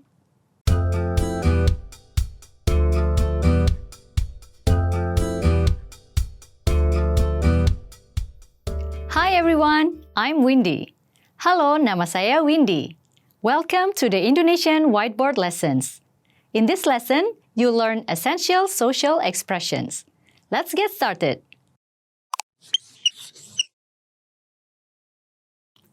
Okay, let's look at the vocabulary. First, saying excuse me. There are two ways to say excuse me in Indonesian. One is permisi. Permisi. Permisi.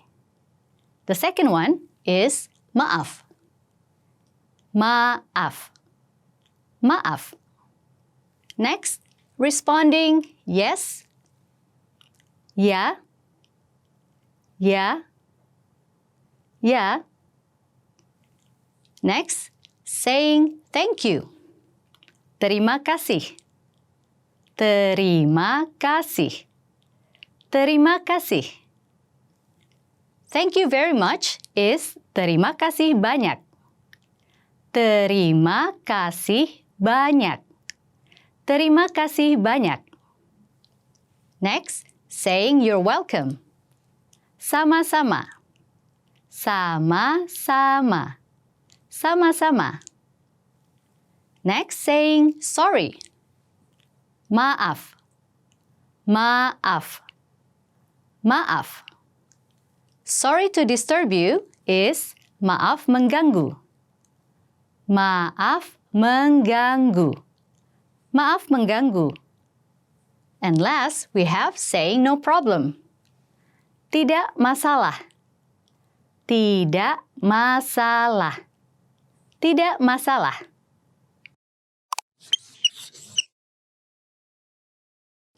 Let's look at the dialogue. When I read, I want you to pay attention to essential social expressions. Find the expression and see how it's used in the dialogue. Permisi. Excuse me. Ya. Yes. Ah, terima kasih. Ah, thank you. Sama-sama. You're welcome.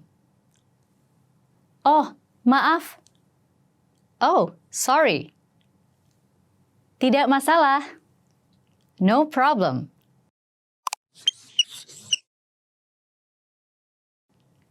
Now, let's look at some speaking examples. Permisi, boleh lihat menu? Excuse me, can I see the menu? Tidak masalah, saya suka coklat. No problem, I like chocolate. Maaf, jalanan macet. Sorry, but there was traffic.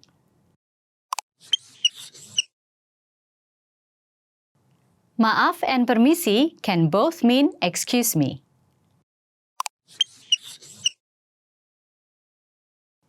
Do you remember how to say excuse me?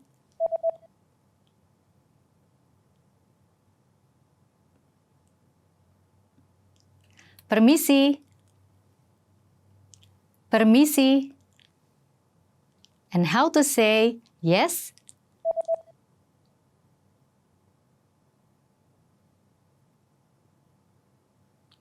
Ya. Ya. Do you remember how to say thank you?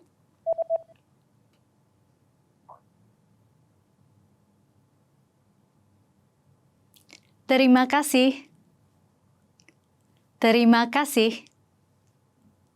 And how to say you're welcome?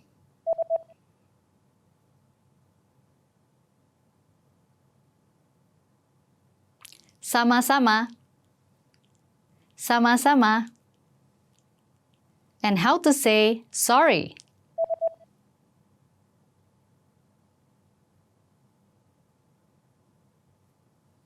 Maaf. Maaf. And how to say sorry to disturb you?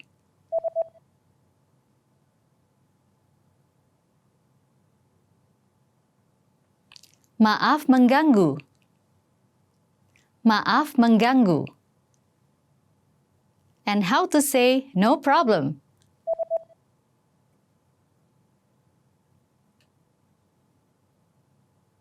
Tidak masalah. Tidak masalah. In this lesson, you learn essential social expressions in Indonesian. Thanks for watching. I'm Windy, and I will see you on IndonesianPod101.com. Sampai jumpa!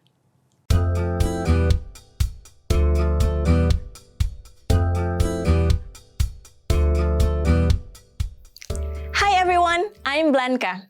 Halo, nama saya Blanca. Welcome to the Indonesian Whiteboard Lessons. In this lesson, you'll learn basic vocabulary for talking about the weather, in particular, the words we use to indicate common weather conditions. Let's get started. Okay, first is... Okay, let's look at the vocabulary. First, we have nouns. The first noun is salju, snow. Salju, salju. Next one, hujan, rain. Hujan, hujan. Angin, wind. Angin, angin. Matahari, sun. Matahari, matahari.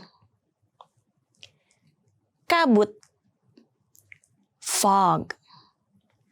Kabut, kabut. Last one we have hujan petir. Thunderstorm. Hujan petir. Hujan petir. Next, we're going to look at some adjectives. Berawan. Cloudy. Berawan. Berawan. Tak menentu. inconsistent weather. Tak menentu. Tak menentu. Cerah. Sunny or clear sky. Cerah. Cerah. Last one. Berangin. Windy. Berangin. Berangin.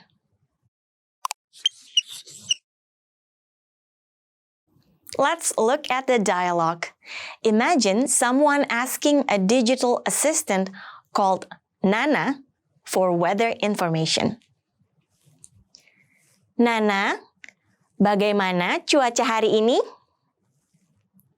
Salju di pagi hari, hujan di sore hari. Nana, how's the weather today? Snow in the morning, rain in the afternoon. Nana, bagaimana cuaca hari ini? Salju di pagi hari, hujan di sore hari.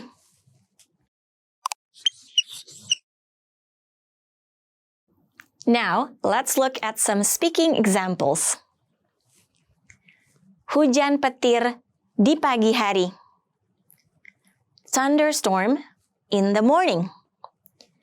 Hujan petir di pagi hari. Next example. Cerah di sore hari. Clear sky in the afternoon. Cerah di sore hari. You can use these example sentences, but change the time condition in order to talk about other times of the day. Let me give you another examples. Berawan di siang hari.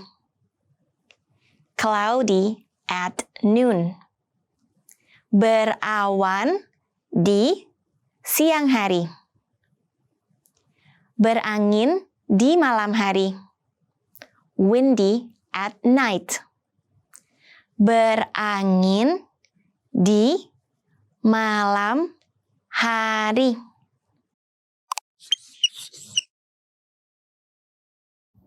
Now, let's look at the sentence pattern. This pattern will be the structure that all of our dialogues have followed. Weather condition di pagi hari. Weather condition in the morning.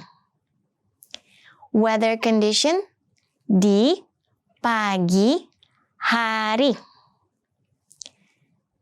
Weather condition di sore hari. Weather condition in the afternoon. Weather condition di sore hari.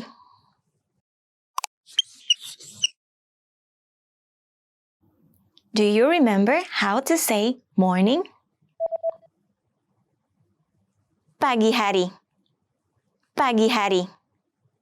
And how to say snow? Salju. Salju.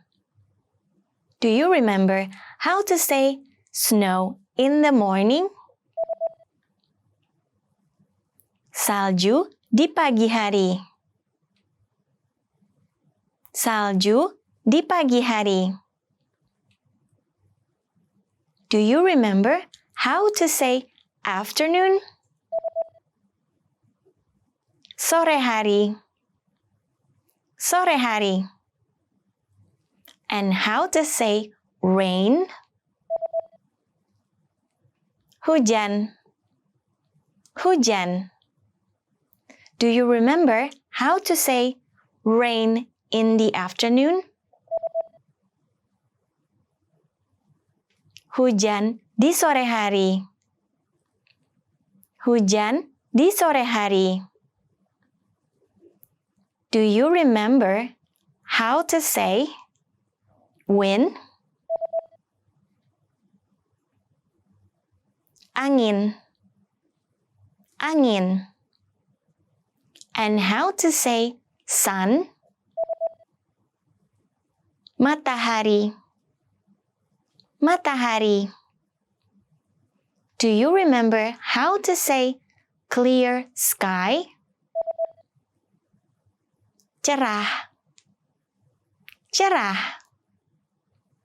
And do you remember how to say fog? Kabut. Kabut. Do you remember how to say thunderstorm? Hujan petir. Hujan petir. And how to say cloudy? Berawan. Berawan. Do you remember how to say inconsistent weather? Tak menentu. Tak menentu. And how to say sunny? Cerah. Cerah. In this lesson, you learn some basic expressions to describe common weather conditions in Indonesian. Thanks for watching. I'm Blanca and I'll see you on IndonesianPod101.com. Sampai jumpa! Hey everyone, welcome to the Monthly Review, the monthly show on language learning, where you discover new learning strategies, motivational tips, study tools, and resources. By the way, all the lessons and bonuses you're about to see can be downloaded for free on our website. So click the link in the description right now to sign up for your free lifetime account. Okay, today's topic is testing and assessment, a brutally honest way to improve your language. Are you learning a language on your own and not making any meaningful progress? Well, you may not like hearing this, but there's a good chance that you're taking it too easy with how you're learning.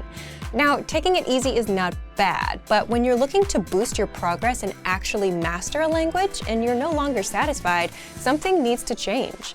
And an outside motivator, like a test, can and will fire you up to get better. How? Stick around today and you'll discover why tests are crucial for language progress even if you hate them, 4 ways you can put yourself and your language to the test, and much more. But first, if you're looking for new free language resources and downloads, here are this month's new lessons and resources. Be sure to download these now before we take them down in a few days. First, the 50 most common verbs PDF worksheet. Do you know all of these verbs? If not, this PDF writing worksheet will help you master the 50 most common verbs fast. And second, the sports and exercise conversation cheat sheet. You'll learn to talk about your favorite sports and all about making gains in the gym with this PDF conversation cheat sheet. To get your free resources, click the link in the description below right now. They're yours to keep forever. Now to today's topic. Testing and assessment, a brutally honest way to improve your language. If you're learning a language on your own, do you ever feel like you're just coasting through without making real progress? Maybe you're playing vocabulary games with an app and keeping your streak, or you're watching videos by your favorite language YouTubers. But when it comes down to it, you can't speak or keep up with conversations in your target language. Well, then it's very possible that you're taking it a bit too easy. So what should you do? Part 1. Why tests are crucial for language progress. Every year, millions of people sign up for language proficiency tests. You might have heard of these tests as well.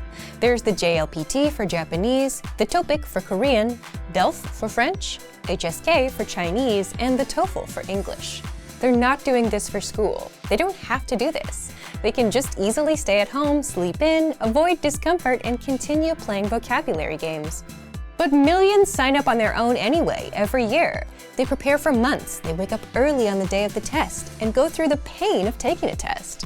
Now, of course, there are some benefits to passing. For example, some jobs will require proof of proficiency, which makes these tests so important. But aside from that, tests are also important learning tools for two reasons. First, tests give you an honest assessment of your language skills. And second, for motivation. But let's break these down in full. So if you've ever enrolled in a language school or taken a language class, you have to take a placement test. Based on your results, the teachers see where you stand and place you into an appropriate class, so you can learn what's appropriate for your level. Plus, there's ongoing assessment, like weekly quizzes and tests every month. So, what's the big deal about tests and quizzes? Even if you don't like tests, tests give you an honest assessment of your language skills in specific ways. If you fail the listening part, you know your weakness is there. If you forgot a grammar pattern, now you know you need to practice it more. But if you never put your language to the test, you'd never know. You may not even know the mistakes you're making right now. You don't know what pieces you might be missing. But tests give you an opportunity to check your actual language skills, and they give you a brutal reality check. Now, the second benefit of tests is motivation. Think about it. As a self-learner, no one else is going to push you to do your best. You're not in school, this is your own goal, and if you're like most people, you're going to take it easy on yourself. So when you're wondering why you're not fluent yet, but you've been coasting along, learning words here and there without actually testing your limits, well, that's the thing. You haven't been actually testing yourself and pushing yourself at all. And that's what tests do. They give you that challenge, that urgency to improve, that motivation. There's a specific date and time of the test. You have to be ready by that deadline. Just think back to a night before a test. You felt the urgency back then. You were motivated to pass. So this is exactly why a lot of self-learners take a proficiency test. It gives them something to aim for, something to be motivated about, something to achieve. Now, tests are not the complete answer to language learning, but they do give you a way to assess yourself and give you a challenge. So what can you do as a self-learner? Part 2. How you can put yourself to the test. But first, before you worry about failing, it's not about passing or failing. This is about getting an honest assessment of your progress. Now, the first and most obvious thing you can do is sign up for a language proficiency test. There are many kinds of proficiency tests available, so you can pick the right one for you. By signing up, you now have the added pressure and motivation to improve, something that's hard to do on your own. The second way is, if you're following the learning pathway inside our program, you automatically get tested after every few lessons with multiple choice and teacher-graded assessments. The third way is learn with a teacher, whether it's our Premium Plus program, our live group classes, or your own teacher. Because the ultimate test of your language is when you actually have to speak to a native speaker. And with a native speaking teacher, they can easily assess your language, tell you what you got wrong, and how to improve.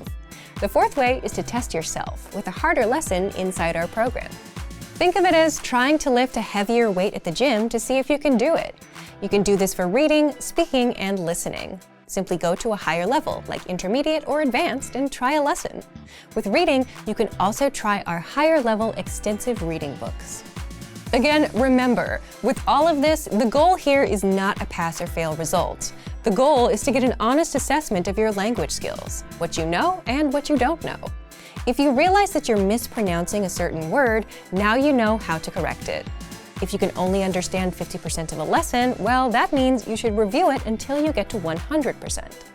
If you don't understand a lesson dialogue at all, which is where most people get intimidated, make it a goal to master the dialogue. Give yourself a goal to aim for. And if you can't read as smoothly as you had hoped, all it means is that you should give it a few more tries until you're better. Thank you for watching this episode of Monthly Review. Next time, we'll talk about new topics and talking points, the easiest way to increase your speaking time. If you enjoyed these tips, hit the like button, share the video with anyone who's trying to learn a language, and subscribe to our channel. We release new videos every week. And if you're ready to finally learn language the fast, fun, and easy way and start speaking from your very first lesson, get our complete learning program. Sign up for your free lifetime account right now. Click the link in the description. See you next time. Bye! Hey everyone! Welcome to the Monthly Review, the monthly show on language learning, where you discover new learning strategies, motivational tips, study tools, and resources. By the way, all the lessons and bonuses you're about to see can be downloaded for free on our website. So click the link in the description right now to sign up for your free lifetime account. Okay, today's topic is new topics and talking points, the easiest way to increase your speaking time. If you want to speak your target language better, you'll often hit two specific ceilings that you'll need to get around. The good news is, one of them is easy to get around, and it involves picking up new talking points. That's why today you'll discover 1. The ceilings you'll hit when speaking in your target language, and 2. But first, if you're looking for new free language resources and downloads, here are this month's new lessons and resources. Be sure to download these now before we take them down in a few days. First, our brand new visual flashcards. Want to speak more of the language? You'll need to learn more words. And with our new printable visual flashcards, you'll know over 1,500 words. Just download and print them out. Second, the must-know idioms writing worksheet. You'll master the most common idioms by writing them out with this free gift of the month. Download it now for free. To get your free resources, click the link in the description below right now. They're yours to keep forever. Now to today's topic. New topics and talking points, the easiest way to increase your speaking time. Part 1. Ceilings you'll hit when speaking in your target language. When you start speaking in your target language, one of the most common ceilings you'll run into is running out of things to say. Has that ever happened to you? But another problem that can happen is you'll get good at some conversations, like talking about yourself or why you're learning the language. But how is that a problem if you get good at it? Well, if you get hit with another topic that you can't talk about, then it's game over. Just imagine you're talking almost fluently about topic A. You're impressing the native speakers and everything is going great. But then topic B comes along and you start struggling. The native speakers will quickly realize your language skills are not quite up there. And even though you're quite good, you're still a beginner. It's kind of ironic, right? You can speak almost fluently with one topic, but you freeze up with another. This happens quite often with beginners. So how do you get past this? As a general rule, if you want to extend your speaking time, there are two things you can do. Number 1, learn to talk about new topics or talking points. Or 2, learn to talk more in depth about what you already know. The second one comes slowly over time as you learn new words and grammar patterns. So if you're actively learning a language, you're always working on the second one. But the short-term, easy way to speak more is to have more talking points and be able to talk about new topics. How? Part 2, how to apply this learning tactic. If you want to be able to talk about new topics and have more talking points, then that's exactly where our 1-minute conversation cheat sheets come in. These cheat sheets serve as a primer for new topics and conversations. You'll get brief dialogues for topics like weather, hobbies, and more, so that you can use them in conversations. The second way you can build up your list of talking points is to simply write out topics you like your hobbies or music, or topics you may anticipate in future conversations. Then, look for lessons around these topics inside the lesson library. You'll learn conversations that you can then use in real life with native speakers. You can also check out our can-do lessons in the lesson library. These can-do lessons cover specific topics like introducing yourself, talking about yourself, your family, and more. But unlike the cheat sheets, with the lessons, you'll get to hear entire dialogues. You'll hear the native pronunciation, learn how to talk about these topics more in depth, and practice speaking. Again, the goal here is to expose you to new talking points and topics, new conversations, so that you can use them in real life, so that you're not just good at talking about one thing in your target language, and so you can boost your speaking time by a bit. Thank you for watching this episode of Monthly Review. Next time, we'll talk about how to ramp up your language progress for the second half of the year. If you enjoyed these tips, hit the like button, share the video with anyone who's trying to learn a language, and subscribe to our channel. We release new videos every week. And if you're ready to finally learn language the fast, fun, and easy way and start speaking from your very first lesson, get our complete learning program. Sign up for your free lifetime account right now. Click the link in the description. See you next time. Bye!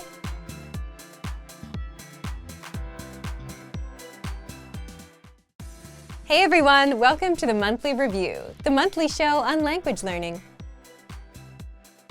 where you discover new learning strategies, motivational tips, study tools, and resources. By the way, all the lessons and bonuses you're about to see can be downloaded for free on our website. So click the link in the description right now to sign up for your free lifetime account. Okay, today's topic is how to ramp up your language progress for the second half of the year. If you started learning a language at the start of the year, we're now pretty much halfway through the year. Has your language improved since January? And what about these next remaining months? Do you have any plans? If you don't want to feel guilty about being lazy with the language, and if you want to end the year strong instead of restarting next January for the millionth time, then now is the time to do it. Today, you'll learn 1. The best ways to ramp up your language progress without having to study more. 2. 7 tips and learning tools for faster progress. And 3. Much more.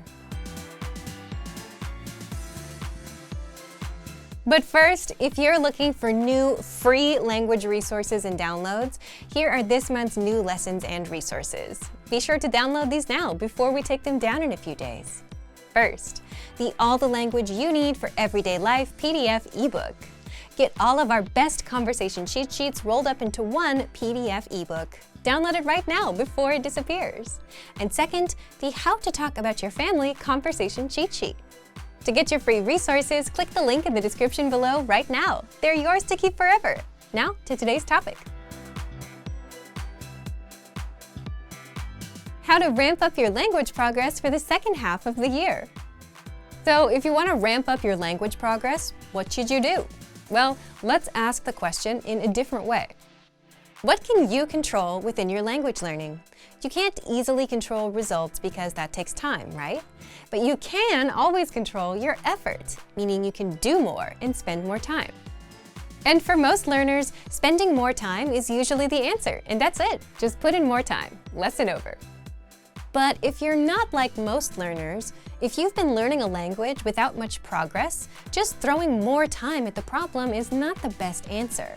Now, it's more about spending that time better, because some methods get you better results than others in the same amount of time.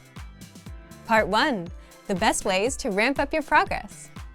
In fact, there's a popular story about a ceramics class you'll hear if you're learning about productivity, where a ceramics teacher split their class into 2 groups, where one group was graded on quality, where they had to create just one perfect pot to get a perfect grade, and the other group was graded on quantity, so they had to make 50 pots to get a perfect grade, and both spent the same amount of time. Can you guess who made the best pots? Was it the group that had to just make one perfect pot, or the group that made 50 in the same amount of time? Well, the group that made 50 pots ended up creating higher quality pots because they learned from the experience, whereas the group that sat around thinking of one best idea didn't get to improve at all. So both groups put in the same amount of time, but one group's results were vastly different. Just goes to show that if you want to ramp up your effort, it's also important to spend that time wisely. If you spend 1 hour cramming for the week, or if you spend 10 minutes a day for 6 days, both adding up to 1 hour for the week, you'll make better progress with 10 minutes a day for 6 days rather than cramming. Cramming doesn't work for hours up front, it just doesn't work. Similarly, if you spend 10 minutes watching YouTube videos on language, or 10 minutes saying 20 specific phrases where you're doing output over and over, you'll be way better off with the 20 phrases. The second lesson from that ceramics class story is this. Frequency is much more important than the time put in. The group that got the best results made 50 pots. That's 50 practice attempts. So the amount of times you do something is way more important than how long you do it. Between cramming for an hour once a week and spending 10 minutes a day for 6 days, which is also an hour a week, you'll make better progress with 10 minutes a day for 6 days. With cramming, you only technically learn once, and then you forget. With 10 minutes for 6 days, that was 6 practice sessions, where your brain had time to rest, time to process what you've learned, and then had a chance to revisit it the next time around, allowing you to remember things better. So, to recap, if you want to ramp up your language progress, you can put in more time, which is good enough because most learners aren't putting in enough time. You can spend your time wisely with better learning techniques, and you can also increase your frequency of practice and learning. So, what can you do? Part 2. 7 tips and learning tools for faster progress. If you want to ramp up your language progress for the second half of the year and speak more, one way to do it would be to put in more time. If you're only putting in 10 minutes a day, try 20. But putting in more time for the sake of doing it may not always be the best approach. It depends on what you do with that time. So, if you want to ramp up your speaking progress, here's how you ramp up your output. 1. Increase the frequency of your output, or practice sessions. And this is the main takeaway from this lesson. However you choose to practice, you'll get better results from practicing several times a day or several times a week instead of once a day or once a week. This is why cramming never works. Here's how. 2. Practice your speaking skills by sending recordings to your Premium Plus teacher. The easiest thing you can do here is to send 3 recordings a day. 1 in the morning, 1 during the day, and 1 at night, detailing what you've done. Like, I wake up, I brush my teeth, I have breakfast, and I go to work. Just send 3 or 4 lines like that, nothing complicated. And they'll review your recordings and respond with corrections. 3. Take our hand-graded assessments to practice and assess your speaking and writing skills. You'll find these in the recommended pathway. And remember, you can always retake them after if you want to improve your score or apply the teacher's feedback. If you're a premium member, you can take our multiple choice assessments instead. 4. Practice shadowing the lesson conversation 3 times in one day. For example, after taking the lesson, shadow it once. If it's in the morning, then do it a second time at noon and a third time in the evening or before you go to bed. The point of spacing it out throughout the day is so that you remember it better instead of doing it once and forgetting it. 5. Practice reading the lesson dialogue out loud. If you can't easily shadow a conversation just yet, then reading is the next best thing. You can read along with the dialogue tool, lesson notes, or lesson transcript. 6. You can also practice writing out the lesson dialogues. Our lesson dialogues are conversations that you can use in real life with native speakers. And by writing it out a few times, you'll remember it better that way. 7. Use the voice recorder to record and compare yourself with native speakers. You'll find the voice recorder inside the dialogue tool in all of our lessons. Just look for the microphone icon next to each line. By the way, all of these suggestions shouldn't take more than 10 or 15 minutes. And all of these shouldn't be done just once a week. Just pick 1 or 2 from this list of suggestions and try them out. The goal here is to increase the frequency of sessions, or output throughout the day or week.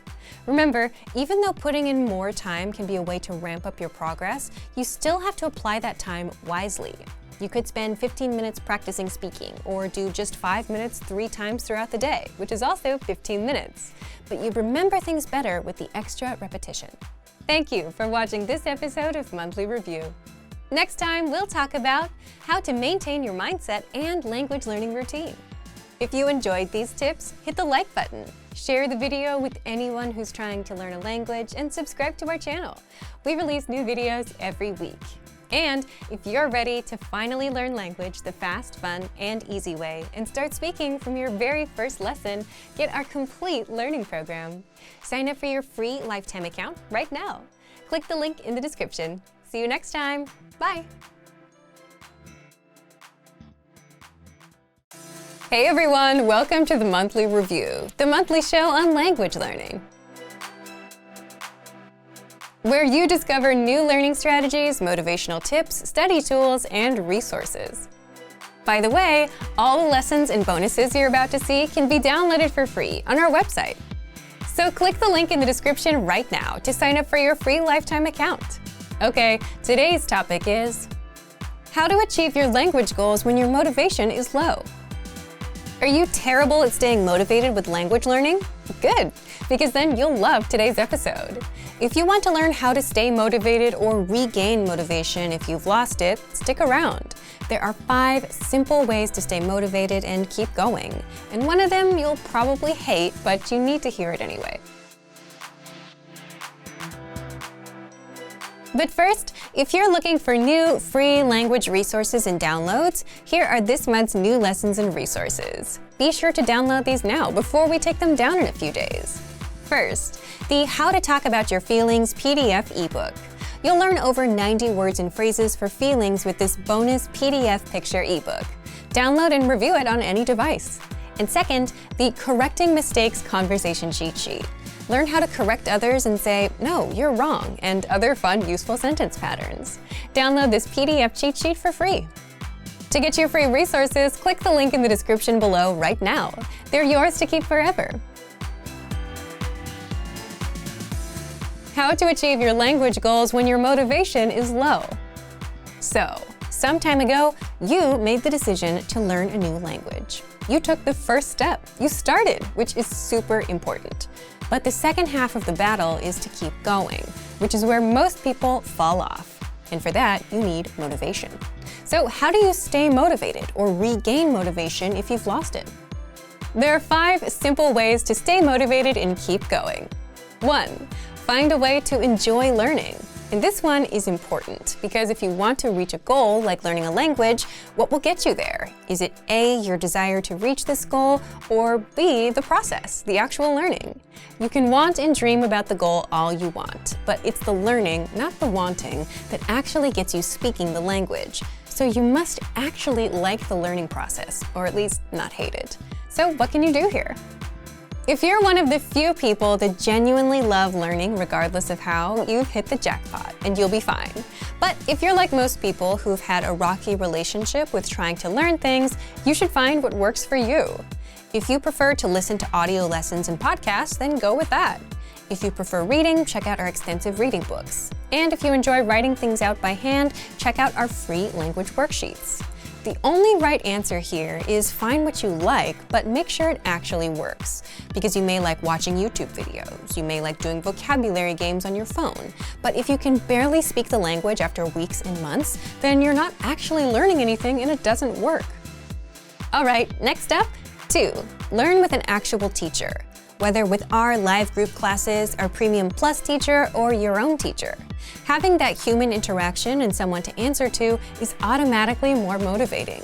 Just think, if you do language lessons on Sundays at 8 p.m., if it's between A, a teacher, and B, an app on your phone, you'd definitely be more motivated to make it to the lesson with the actual teacher. There's an actual person waiting for you who will talk to you, ask you questions, and give you feedback. In the app that's sitting on your phone, somewhere on the 3rd or 4th screen, it's not exactly going to get you motivated. If it did, you'd be fluent already. But you're not, and here we are. Number 3, you must see your progress. This is the next best way to stay motivated. Imagine going to the gym for a few weeks, and now you're finally starting to see some muscle in the mirror. You see results, and that's pretty motivating, right? Those results make you want to keep on going because you feel like you're getting better. And because you're getting better, it's kind of becoming fun. But how do you apply that to language learning? Because you can't really see language muscles. The good news is there are a few things you can do here. A, if you're learning with a teacher, ask for feedback. If a native speaker tells you you've improved, how happy would you be to hear that? B, next, track your progress with our dashboard on the site. Remember, the one thing you can control with language is the time you put in. And language learning is a function of time. The more time you put in, the better you get. If you're ever wondering why you're not improving, well, the easy answer is usually you're not putting in enough time. And our learning system will track that for you. When you finish a lesson, the dashboard tracks that and shows you how far you've come. The hours studied, the lessons completed, how close you are to finishing the beginner level, and leveling up to intermediate level. These are just 2 ways you can see your progress grow. 4th, have something to lose. Now, this method is unusual, and most people will not do it, but it works really well for the few that do. The fact is, no one likes losing, and avoiding loss is such a powerful motivator that it's well known in psychology. Studies show that the amount of pain you feel over losing $10 is much greater than the positive feelings you get over finding $10. So how do you apply this to language? You can use this loss aversion as motivation. Just invest in a language learning textbook or a learning program or a class. The point is, if you invest, it means you care enough about your goals to invest. You don't want to waste your investment, and as such, you're emotionally committed to this goal. You'll value and use the resource a lot more, unlike the free apps you downloaded and forgot about. Now, you'd think that this last tip would be the one that people would hate to hear, but it's not. It's the 5th and last one. 5, keep on going.